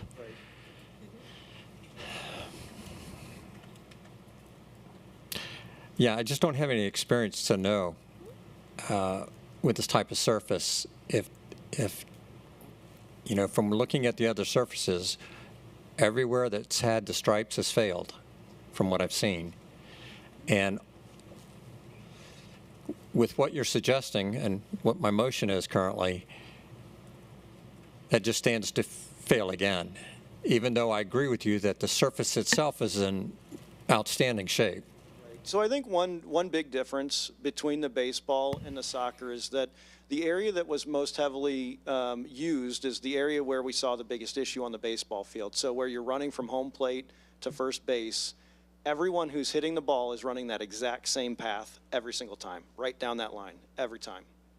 On soccer, you're not necessarily everybody going down the same line every time. You're kind of all over the field, right? And so I think a little bit different use on those fields. And I think, you know, when you look at the wear that had occurred on the baseball versus when you look at the soccer field today, they were completely different in their condition. Yeah. You know, and you had the contractors out here, and they said those surfaces would not be wise to tear them up. They were impressed with the way that the soccer had held up, and so I'm going to hold with the motion. I was considering it going back to everything, which is what I walked in the door tonight thinking. But I'll let the vote play out, and I won't be disappointed if we end up having to do it all. So we'll see. Thank you. Ms. Young, followed by Deputy Mayor. I just, in our packet, for number 1, it says tear out and replace all field surfaces. Yes, ma'am. I'm sorry. I didn't mean to confuse anyone with alternative 1 here. This is simply one that we had discussed with amongst staff and with council as we were walking around the fields as one alternative. It's simply a combination or a blend of the bid package.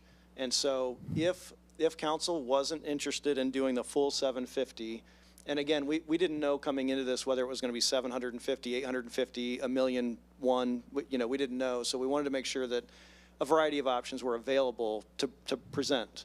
And so we blended some of those together with an alternative that came in lower than the full 750 that we felt would still achieve the result of getting these fields and surfaces back up to like new. And so it wasn't included as a full recommendation in the package. It's just simply an alternative that blends several of the options together that brings you a price point that's lower than the 750. It is considerably lower than the 750. It's only a little higher than the second choice. So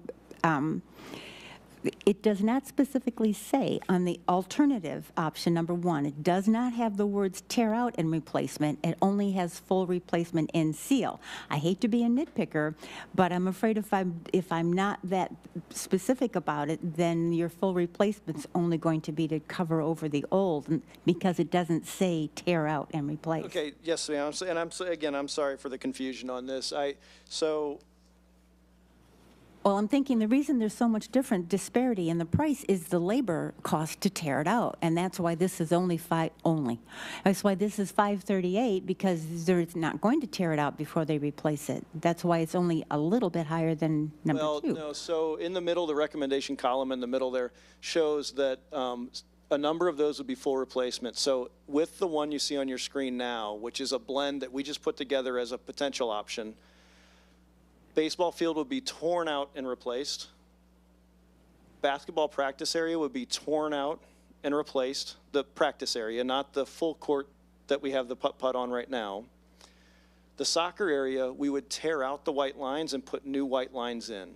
Painted or Nope. seamed? That would be you would still have the seam on the soccer in this scenario. And then the playground would be tear everything out of the playground and put all new in.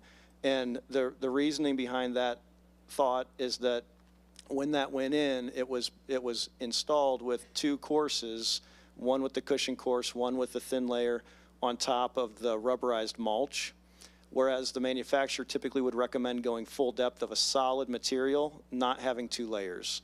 And so to get to that point where you have that solid, that was why the recommendation in this scenario was to replace. And so this is simply one alternative option. It's not the only option. Full replacement's not the only option. This is just blending a couple of them together as an alternative option. So in this scenario, you'd have 3 of them being completely replaced with the soccer being the only one that would have the lines that are not painted.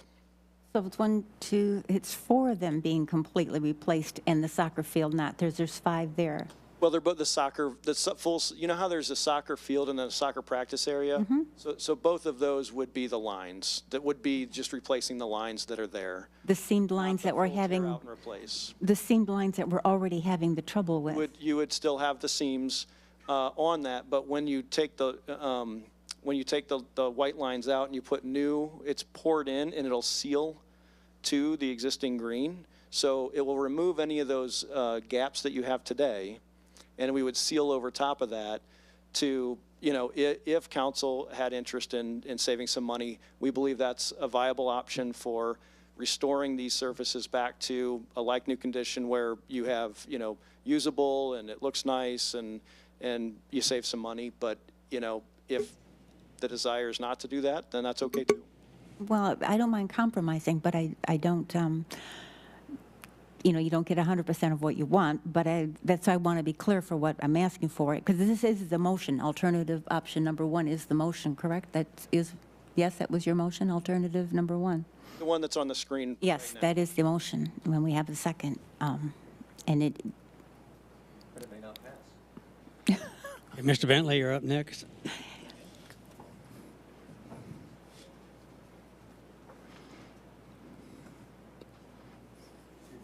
Okay, you had your light on, so Mr. Frampus, Deputy Mayor. So I want to agree with Ms. Young that I don't agree with putting old product with new product. And you're still going to have the seams, regardless of whether they say it seals to the green, there's still a seam, it's still the problem. And I believe that we're still going to run into the same problems. You had made mention that the baseball field were different than the soccer field, but the seams in the soccer field are separating now, and just like they did in the ball field. So I don't understand why you said that. Because if you look at the condition of the ball field right by home plate in comparison to any of the separation you see on the soccer, they were significantly different. There was definitely more of a gap, but there was still still a break in the seam. I don't disagree, and if council selects the alternative option that's displayed on the screen now, you are correct. You would still have seams, and so. Okay, that's kind of been beat to death. Yeah. Let me just say that, Mr. Rohde, it's my understanding that if we made a budget amendment and did it this year, we would have enough money in our general funds to be able to cover the cost of this replacement. Is that correct? So not to put the cart before the horse, but later on this evening, later on this evening, we're going to have our 3-quarter budget document. Our year-to-date numbers presented, and we're anticipating ending our budget this year with about a $2.5 million surplus. So we would just be putting savings away a little less than what we'd put 1.5, 1.2 away in savings, and rather than the 2 point whatever you said. Correct. Right? It would, So instead of putting we're not pulling money out of reserves or savings. It's still going to come out of the general fund, correct? If everything holds the last quarter, which we, would anticipate it would, you are correct. It would just be putting less money into our cash reserve. Okay. The comment was made we'd be pulling it out of reserves, and that's not reflective of what we're doing. Yeah, I wouldn't get caught up in the verbiage of the reserve. As we know, we have. Because it's all our general funds. We have $11 million in cash reserve sitting now. We are 3/4 of the way through the budget and anticipating putting another $2.5 million into that reserve. And so whether the analogy is to pull it from our existing reserve or not add it to the future reserve. And that's about 400% more than what we need to have in those reserves, according to the state, correct? It is a healthy cash reserve. Right. So using this money to get this park back up and running seems to be viable, and I'll still support the full replacement. Thank you. So if you looked, I know we aren't doing a budget amendment tonight. We are not. Correct. For this very reason, we did not know what number to pick. If we did that, what would our last year's true ad valorem be? It would raise it because we're having more money in our budget. So even though we rolled taxes back, would it change the effective ad valorem for last year? Because we're taking money out of reserve? I don't know how you're connecting those two. You've got me confused. Because it increased the budget, that's why.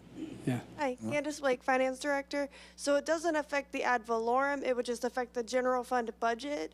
And just to kind of clarify with it, because we have to have a balanced budget, so if we want to increase our expenditures by 500 or 750,000, I have to increase our revenues in our budget.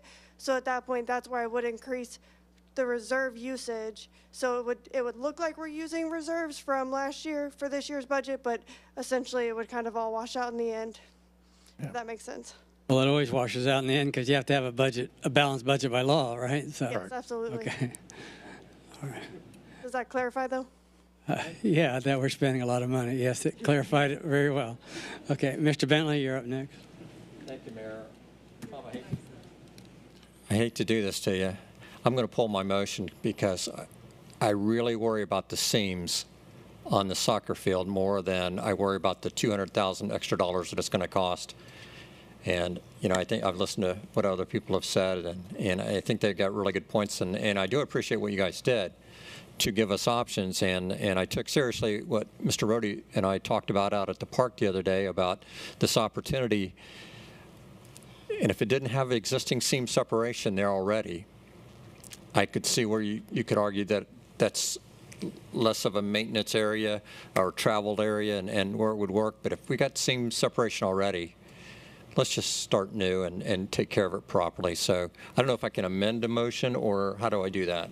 But I'm pulling my motion or putting in place to do the whole thing. You can pull your motion and you pulled your motion, so there's no motion on the floor. If you like to entertain a new motion, we can listen to that. I'd like to replace it all as everybody else has stated and how I came in feeling. So, and which is 700 and something K, 750K? Yes, sir, $750,468. So that's my motion, my new motion. So it has to get a second. Do we have a second from Mr. Frampus? You're up next. Second. We have a second from Deputy Mayor Frampus. Mr. McDowell, you're up next again. So this, what we were looking at before was a $68,000 expenditure to do the prior motion that was on the table. No, that's 520. No, $68,000 to do the soccer upgrade. Let me clarify that. 68,000, right? I'm sorry. Yeah, 68,000. So the prior motion would have resulted in a total cost for the project at $538,790. But specifically for the soccer, $68,000. $50,150 plus $17,971. Correct? Yes, sir. I'm sorry. 68,000. Yes, sir. So 68,000 to do this versus spending the 250,000 total to replace it is where we're at now. I just want to make sure that we were. It's kind of hard because we're not comparing, apples to apples. We're kind of moving between different proposals. Right. But that's basically what we were saying. The downside was, prior to the removal of it, I was trying to weigh out what is the downside to all this. Well, we'd spend $68,000 taking a risk of having people very upset with us. If I may, the other difference is that the full basketball court would be replaced as well as part of the new motion. In the prior motion, the full court where the putt is would have been left alone. Okay. So there's a little. That's where the additional. Just to be clear, the 750 replacement by Bliss, low bidder, is literally when you're out there, all the pour-in-place surface, edge to edge, all the gray, all the blue, the green, all the colors, edge to edge, everything out there that's pour-in-place surface would be replaced, starting with brand new. Okay. Thank you.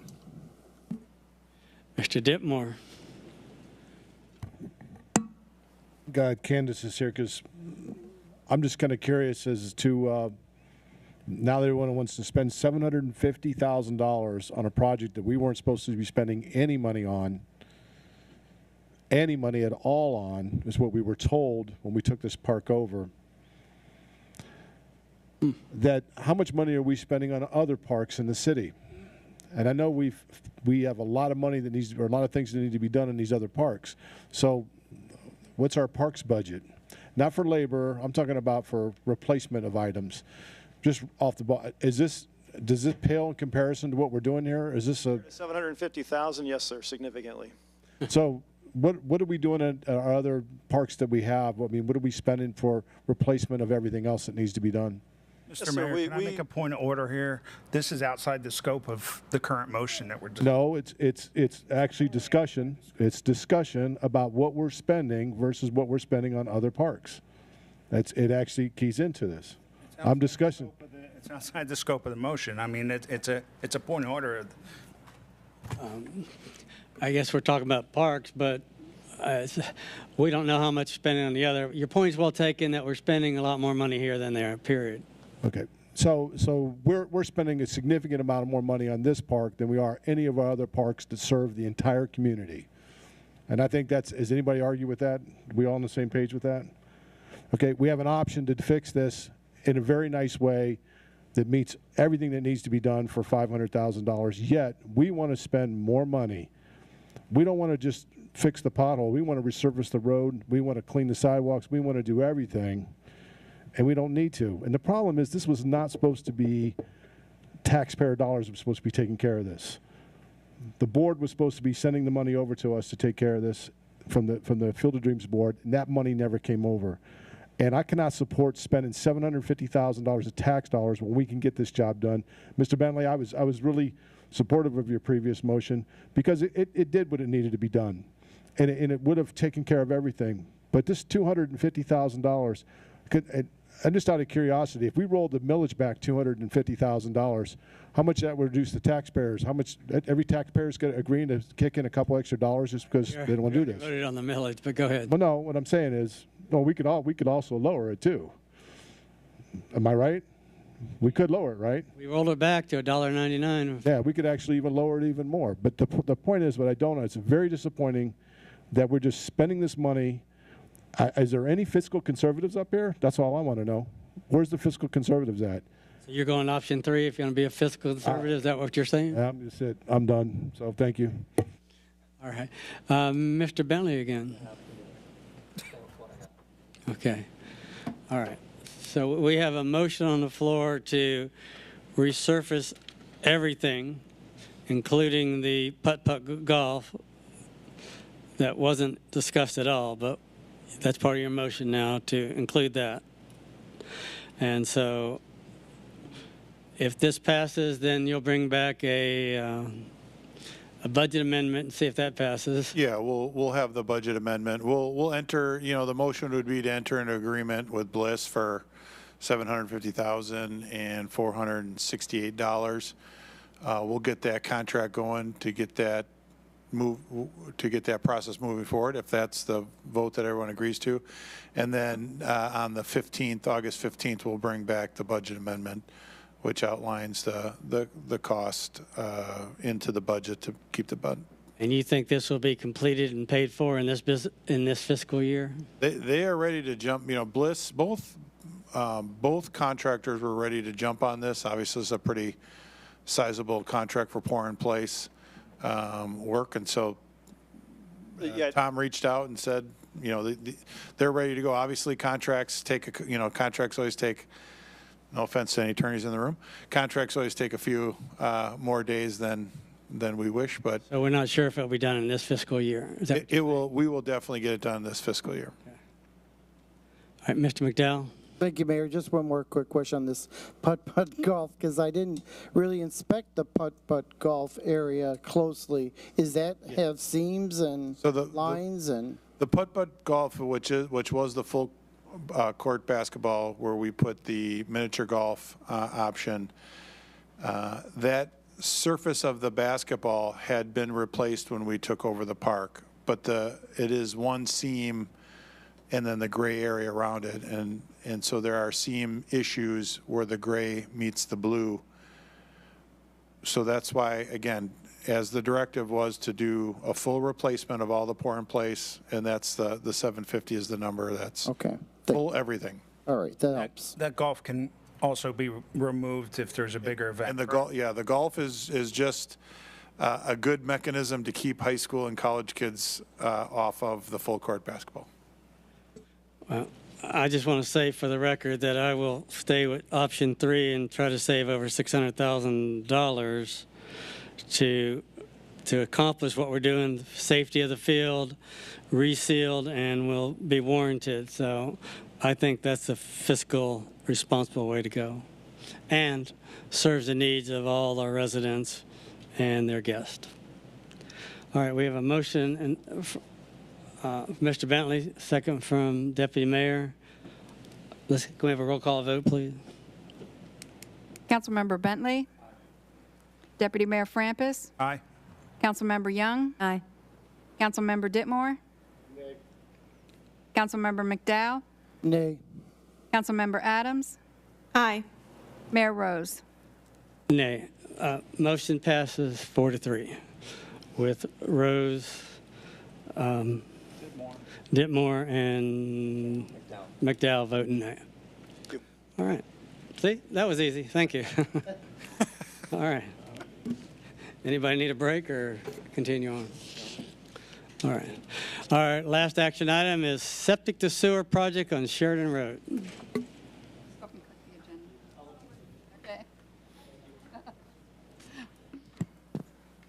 Good evening, Mayor, Deputy Mayor, council members. I'm Mark Petroni, your Capital Projects Manager. What you have in front of you is a change order number 1 to an existing task order for the force main, a new force main to be constructed along Sheridan Road on the south side to be able to add 14 new residents to the septic sewer conversion project. Little history, excuse me. Council applied for some more funding that was granted in this year's budget by Governor DeSantis. So that's why this is basically in front of you. So we're trying to get this in conjunction, if approved, to go with the work along with the existing septic sewer project that's the Lake Ashley Circle, Dundee Circle, and Manor Place. So we're here to ask for your approval for the city manager to authorize him to go ahead and enter into the agreement, which is for $59,000, not to exceed $59,880. So I'm here to answer any questions. Thank you. Ms. Adams? Thank you, Mayor. I'd like to make a motion to authorize the city manager for the change order 1 for the infrastructure solution services, in the amount of $59,880 for the septic to sewer project on Sheridan Road, with a couple questions. Second, Rose. Ms. Adams, you're up. Thank you, Mayor. Currently, there are additional people near the Sheridan Road project who will be getting letters in terms of tying in, but from my understanding, that is optional for those residents, correct? As far as I know, maybe Mr. Rhodey can add to that, but as far as I know, it's just these 14 people. Just for the record, I'm glad there are a lot of questions for Mr. Petroni this evening on his maiden voyage presenting in front of the council, so thank you. But yes, the entire septic to sewer project, both our first one and our endeavors with our current one, it is not mandated that you do hook up. Obviously, the item that we are very clear with the residents is if you hook up with the project, everything is paid for except for the $3,000 connection charge. We pay for all of the work, your tank, your tank getting decommissioned, your sewage, your lateral line to the main, any repair, sidewalk, driveway, any cost associated with that other than $3,000 we cover. So how much does that normally cost a resident if we are not offering that $3,000 connection fee? Right now, probably north of $35,000.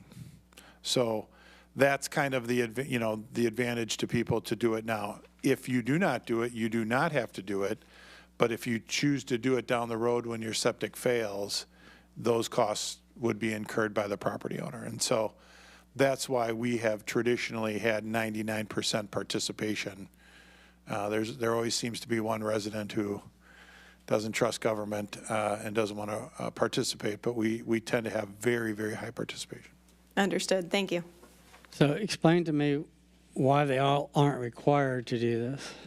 So my understanding is part of the grant funding does not, we can't force a property owner to do something that they have no desire to do. That's my understanding. But I would defer to the city attorney. I don't know if there's any kind of state statutes that, my guess is there's a statute that we can't make you do something you don't want to do, but I'm not sure. Yeah, we can provide incentives, but we can't force anybody to hook up to sewer. Now, obviously, there are mechanisms by which we can do it for annexations. You know, we can refuse to annex a property that isn't willing to do those things. But properties that are already in the city and have existed before we had the sewer system in place are essentially grandfathered in to be able to use it until they would need to replace it, at which time, you know, they would have to hook up. So has all these houses been contacted and met with?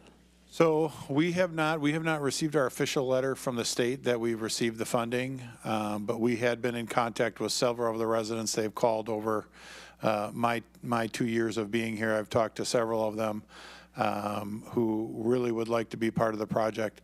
We do know there's one or two on this stretch of 14 that probably are not interested, but the vast majority on this stretch are. So we will confirm that. Again, if 14 people say not interested, you know, not something, but we've already received letters from the first go round. We've received letters from 12 of the 14 interested in doing this project. If two of them in the middle don't want it, is there enough easement to run the pipes there, or is that an issue? Well, that's what according to the engineer, there's enough there to do it, and I believe there's have to be a grinder pump due to the small area, you know, related to the right-of-way right in there. But they'll be able to get their contents out of their yard. Okay. And do they have to annex into the city? They are all in. All of these are? All 14 of these are in. It's in between the two Sullivans. Don't we have something that says if it's available, you have to hook up? Or is that just annexation? If yours fails, and there is sewer in front of your house, the state won't issue you a new septic. Okay. So what we want to get all these people off of septic. What can we do as a city to encourage that? Yeah, well, we'll reach out to them, and if any of them aren't interested, maybe a council member who lives in that area would join us knocking on some doors and asking if they'd like to reconsider. And the $3,000 that we charge, how many years do we have for them to pay that back? We do offer some financing options, and boy, I have been told that several times, and for the life of me, Tom has given me the three fingers. With the Sullivan project, we did offer, if you weren't able to pay all up front, we did offer a 3-year payment on your property tax bill, lien on your house for payment for over 3 years. So we spread it out, and according to my public school math, that would be $1,000 a year, Mayor. And according to my math, there's no interest on that one. And I do not believe we charged interest, but Yeah, it was no interest. No interest? Yeah. But then again, those were the days where we weren't getting any interest in our checking. You might want to look at that policy, because if somebody can't afford $1,000 a year, maybe we can do it for 6 years and just encourage them to. We'd be happy to look into that. My guess is there's something that either in our code or state statute which limits the time of which you can extend in property assessment. We can double check that. Thank you. Mr. McDowell? Thank you, Mayor. My question is more about the process. We had an $884,000 projection, almost $1 million roughly, and now we're saying we need another $60,000, roughly 5%. I thought we have contingencies or buffers in these proposals at the onset of some contingency of 5 or 10% should something occur. Do we not? And so it just kind of hits us after we get closer to the project, though, I'm 6,000 or 6% under what I needed. Well, the original task order was for the Lake Ashley Circle, Dudley Circle, and Manor Place. The fact that this money was actually granted, so now you're bringing in 14 additional people. This is what the additional work is to be able to do the force main just for these 14 people. Yeah. Thank you. Good question. All right. We have a motion and second on the floor. All those in favor, signify by saying aye. Aye. Oppose? Motion carries. Thank you. Yeah. Now that management reports, quarterly budget report. So as anticipated, our finance director, Candace Blake, has our third quarter budget status report. So hopefully everybody's had a chance to take a look at it, and certainly here it's uncanny how many of those items add up to 75%. That's very coincidental, but that's kind of how life works. So happy to answer any questions or comments on our third quarter. So how are we doing, Ms. Blake? We're right on track. Our revenues are at 74% and our expenditures are at 75% for all funds.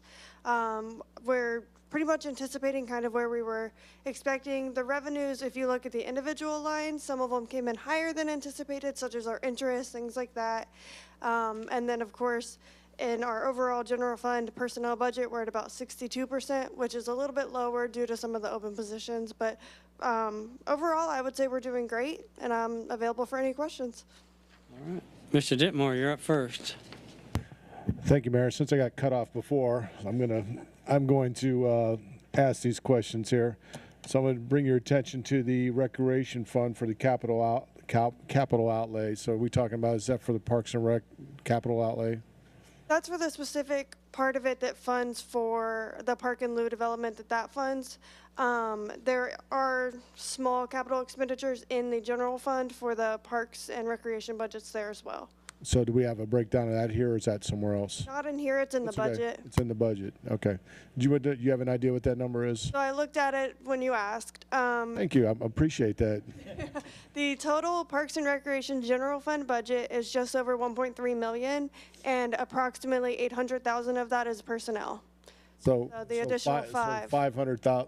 For operating and capital. $500,000 for all the other capital expenses for all of our parks combined, correct? Operating and capital. Operating capital. 500,000, right? Does that sound right? Less than 5? I'm sorry. If you include the operating, yeah, it's. Yeah. So okay. All right. And now we're going to boost that by $750,000. I think the point is that how many other parks do we have? 7, Mr. Rohde? 7 parks? 6 well-used, 7 total. Six well-used parks, and we spent a whole lot less money. I'm not going to make any more comments because it just would be probably uncalled for probably on my part. So I noticed a lot of departments say they're going to end the fiscal year at or below budget. Obviously, can't go above budget. You'll just transfer money from something else. Since we have so many open positions in different departments, is there a way to track how much we save? Because our biggest expense in the city is personnel. So is a lot of our revenue, our savings rather, that we put in our savings account, is that because of personnel, or are we saving? A mixture between personnel and capital projects that haven't gone quite as far as we had budgeted for, just because you can never tell with the capital project how that's going to go exactly. So, but I mean, as I'd mentioned, at least for general fund, personnel is at 62%, and that's already 13% lower than what we had anticipated, and that doesn't account for the final quarter. Now, we have filled several of our positions, so hopefully that'll kind of change a little bit, but that is where a decent chunk of the change comes from. Just to piggyback on what you just said, though, sometimes a project goes into 2 fiscal years, but yet we put in the savings. You said, what, over $2 million this year? Now about 1.75. 1.75. Okay, but some of that 1.75, how is that carried over into the next year when a project isn't finished, but we still have to pay for it? It's included in the budget for the next year. Some of that, I guess I should have kind of clarified. So the 1.75 we're anticipating comes from the salary savings from increase in revenues when it comes to some of our development fees that came in, licenses, and our interest revenue. Like we had mentioned, it's way higher than we ever had budgeted for this year. And so that's a big chunk of it. And then the capital projects, that's, I guess, for general fund, we don't have a ton of capital projects that hit there anyway, besides, the building department. That's going to go right back into their reserve until we spend it next year. So it's kind of a mixture of all of that. Okay. And somebody asked me the question, veterans that are 100% disabled in the state of Florida don't pay any property tax, correct? I don't know that for sure, but I'm happy to look into that. I don't know how the county handles that. That's a state thing, yeah. I think that's true for ad valorem. I'm not sure that's true across the board. Like, I don't know. Yeah, it's property tax, right? Yeah. So just ad valorem? No, just ad valorem, I'm sorry, it's city I'm not tax. sure if that's true for example, for the school board ad valorem. No, I'm just talking about what city revenue is. But their question was, how many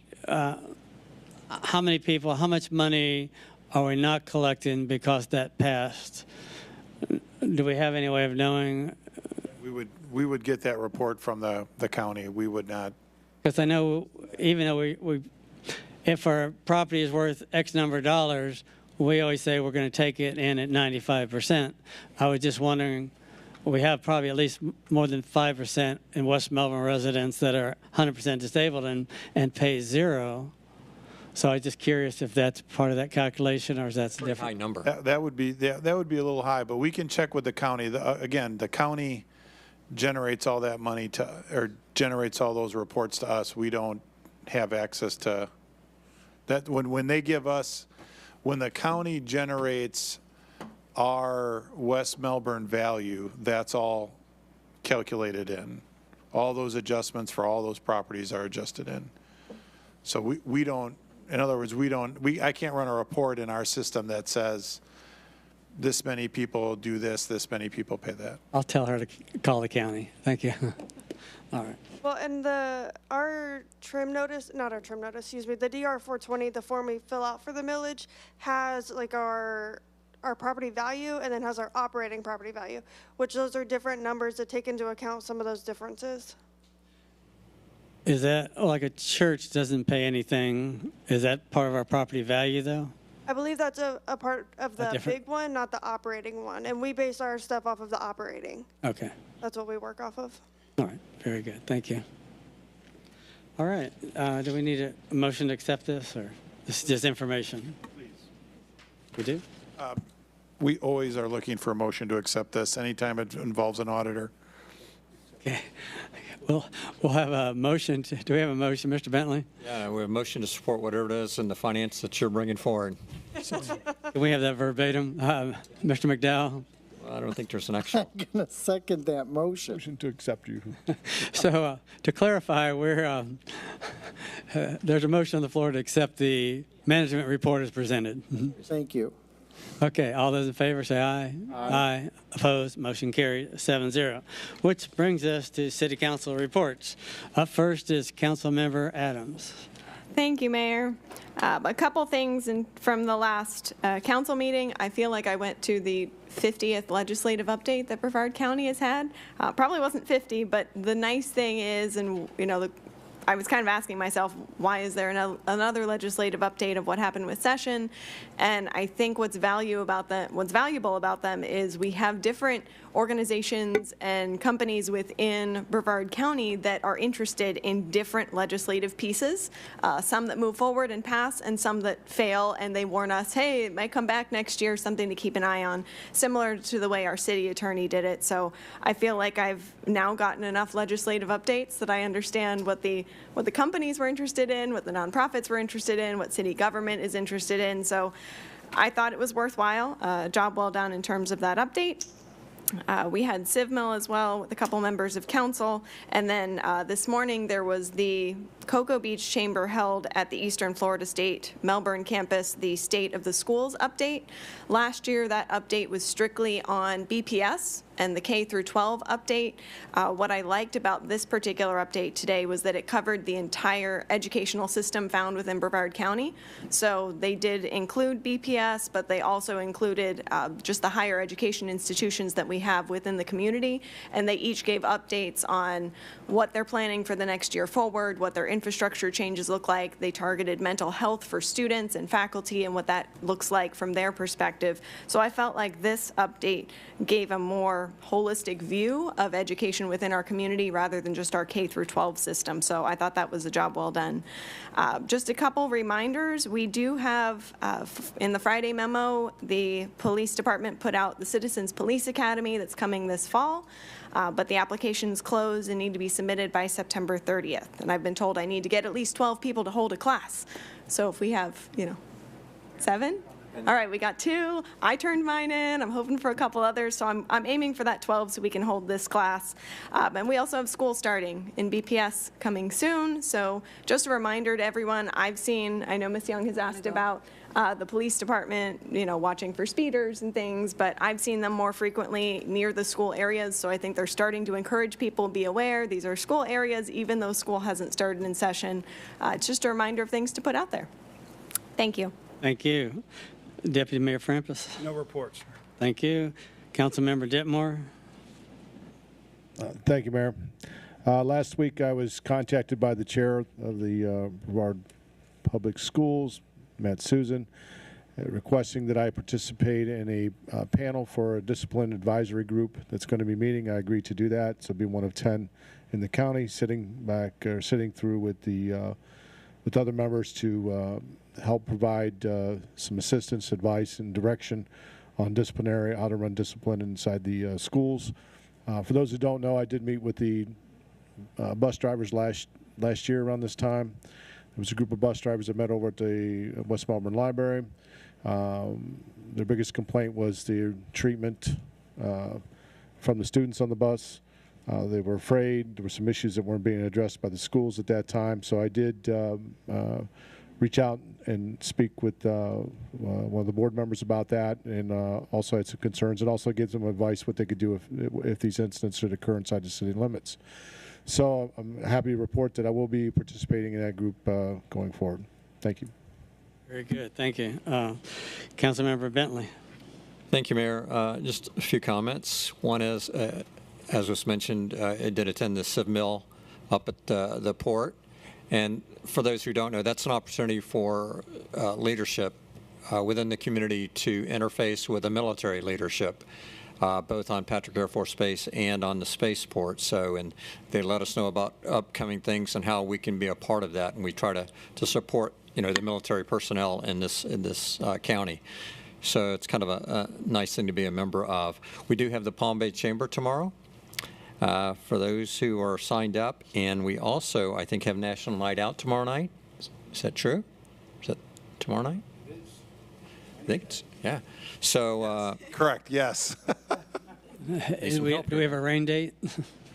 No. To be determined. So that's a chance that the council and others will have to get out to the different communities and to talk to the folks out there. So. Huh? It's a drive-by. This is no stopping, correct? Yeah, stopping. We are stopping? Oh, yeah. You have to. I got food ready. There's a schedule out. Are you kidding me? We bought $300 worth of food. You got to stop. And also, I want to sympathize with the folks that live. I live over in Ashley Manor, but they're the folks that live over across the street of Sheridan there. It seems like this builder or in that area comes back and wanting to do something that's going to hurt the neighborhood from a noise and fumes and other perspective. So, living down where you live, I feel your pain there, and hopefully we'll keep doing what we can as a council to prevent them from making something that's just unreasonable for that area. So we'll see how that turns out.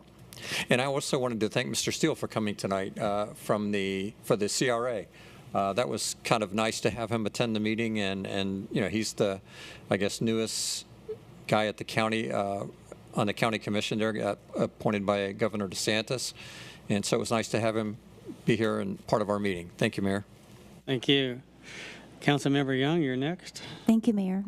Yes, Mr. Griffin, thank you very much. Thank you for your whole community that came out. Thank you for your tenacity and not just throwing your hands up and just being over it. So thank you for continuing the fight. I noticed on Wingate on my way here that there's a new Your Speed Is, and it's not the speed wagon. I was going to announce that. You stole my thunder. It went up I today. noticed it. Sorry. So this is what we had been hoping to get and hoping to have maybe a few more of them throughout the city where traffic is like that. And I only saw the one. Is there only one, or is there one on the other side of the street? We should have two fully functional, but if only one is working, we will make sure the second one is functional tomorrow. Right. Well, should this have one was two. not working when I passed it tonight. It was dark. So. Well, maybe you weren't speeding, so it didn't light up. So maybe that's. Well, then wouldn't your speed is? I can speed up. Enforcement, yeah. Yes, it's Tom. Two were purchased and will be installed. The Public Works team are working on putting those in. So Okay. soon, if they're not active now, they'll be Yeah. active very soon. I One is noticed up, and the second one we don't think is powered yet. So. Okay, they look wonderful up there. Thank you very, very much for doing that. Should be no reason. Okay, also on Wingate as well are the big flashing signs that there's going to be road work. I'm assuming this is the resurfacing of the west. So crack filling. So first we start with crack filling and sealing. And this is going to be on Wingate, or is this going to be on the All of the streets in the subdivision. in the subdivision, not on Wingate, because the signs are on Wingate. Yep. So we will get you the details of which streets when, the best of our knowledge. It's not something we have full control of. They kind of give us a range of when they'll be in town to work, but that is the start of the resurfacing. So they start with crack filling. Crack filling. Okay. I don't have any more report. Thank you very much for your answers. Probably when kids are in session at school. Yes, right as soon as school starts. Up next is Councilmember McDowell. All right, I get to make up for last meeting. So let's start at the, I also attended legislative, and that was a great update. Councilwoman Adams, I couldn't have said it any better. I've gone to many as well, and it is different, different audiences, so. Multicultural event, I attended that at the Hotel Melby. I went to also the, along with Senator Wright, to the Brevard Health Alliance, which is a organization to fill a need for children that have health concerns and things like that. They options for them right there on campus at the Endeavor Elementary School in Cocoa. So that was a great opportunity to see how the community is giving back. The, let's see, final thing was the Orlando next week. So we'll be going to that. Is that next week? Yes. Yeah, it is for the League of Cities.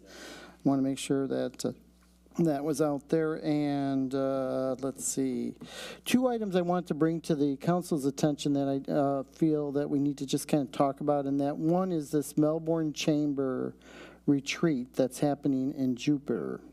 And I know that Michael Ayers had invited everyone on this dais, and I'm just curious as to, you know, who is attending it. I have attended, if you recall, last year I went there and drove back real quick because we had a session on Saturday. But I have attended the last couple, and it isn't, you know, it's all depends on what your agendas are, but for me it was very fulfilling to interact with the community leaders and represent. But I don't know who else. I know that it's, to me, it's well worth my time to do that. Who's speaking? I can't recall who the keynote speaker is. It's pretty expensive too, isn't it? I'm not sure exactly what, I think it's $265 for the 2 days for the fee. No.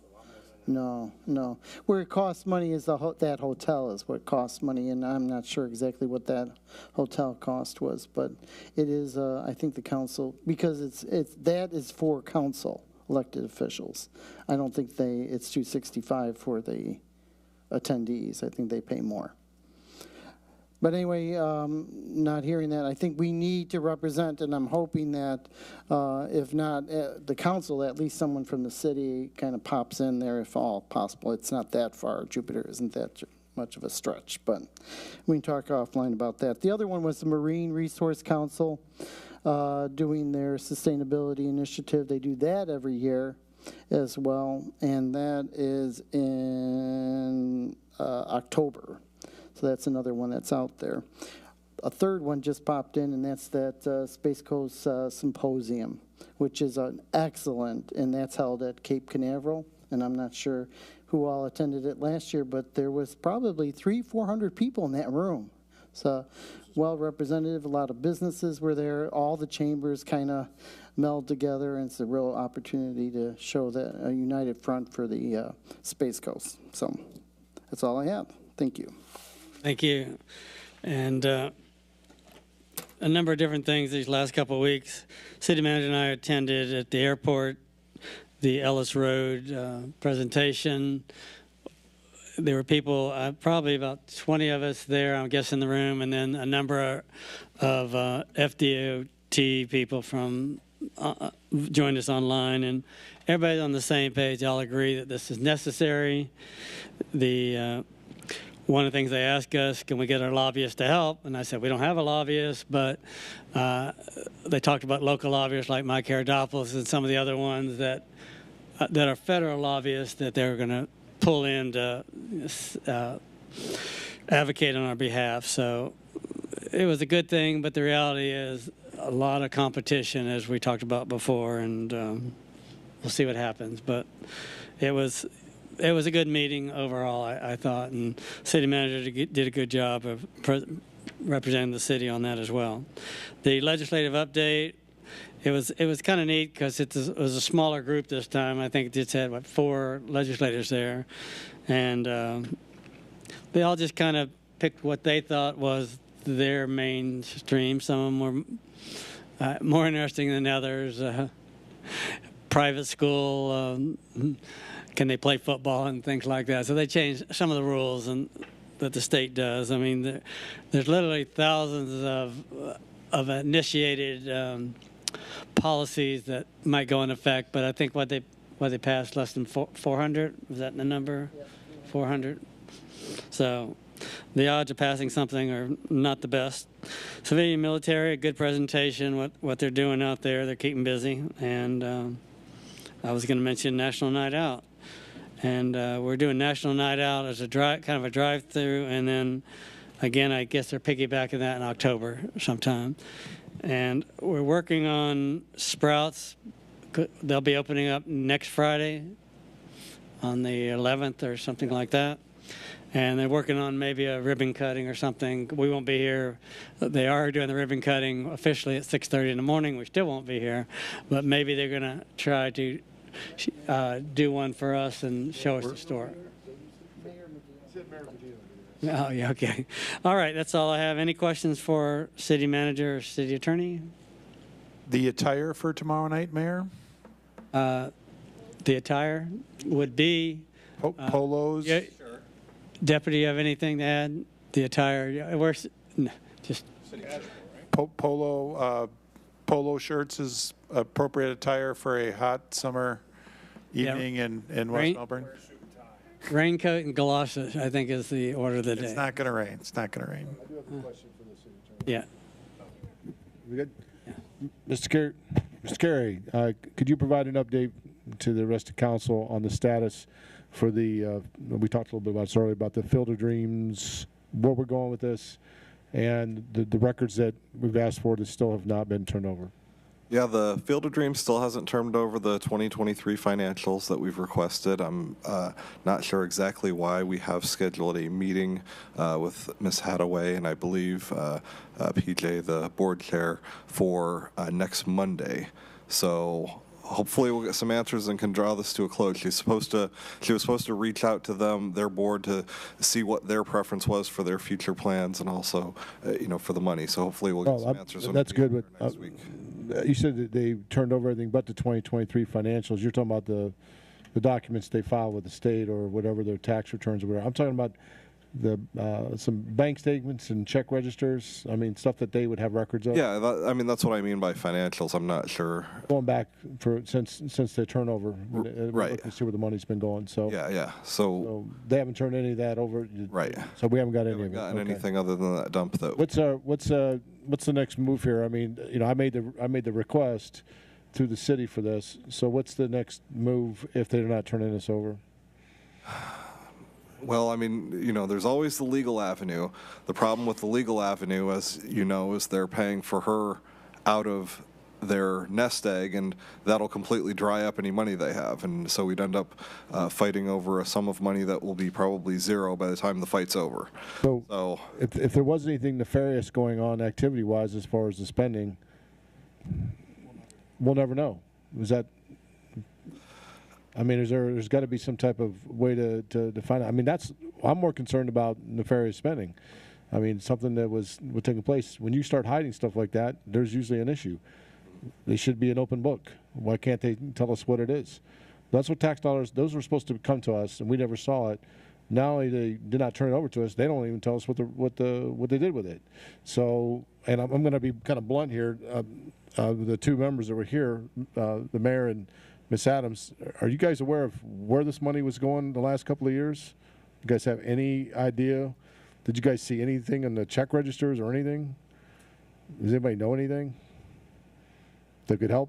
As in terms of finances, I know that it's been shared with the city attorney that I want to say it was the firm that did have access to the bank accounts in terms of making sure that the board got regular statements, had told the board for a little while that they could not access those statements online. And so, I'm pretty sure it's somewhere in the minutes that financials weren't turned over to the board at that point from the firm.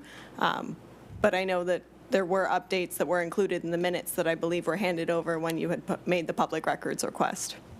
Mayor, when you were there, did you? Check register, I've never seen one. So I don't know, but I couldn't tell you. Mayor, when you over the last few years since we took this over, have you seen where the monies went, the expenditures? Did they pass it? Did they give that to you? Were you able to see that? Yeah, most of it went to maintenance of the office that they had, i.e.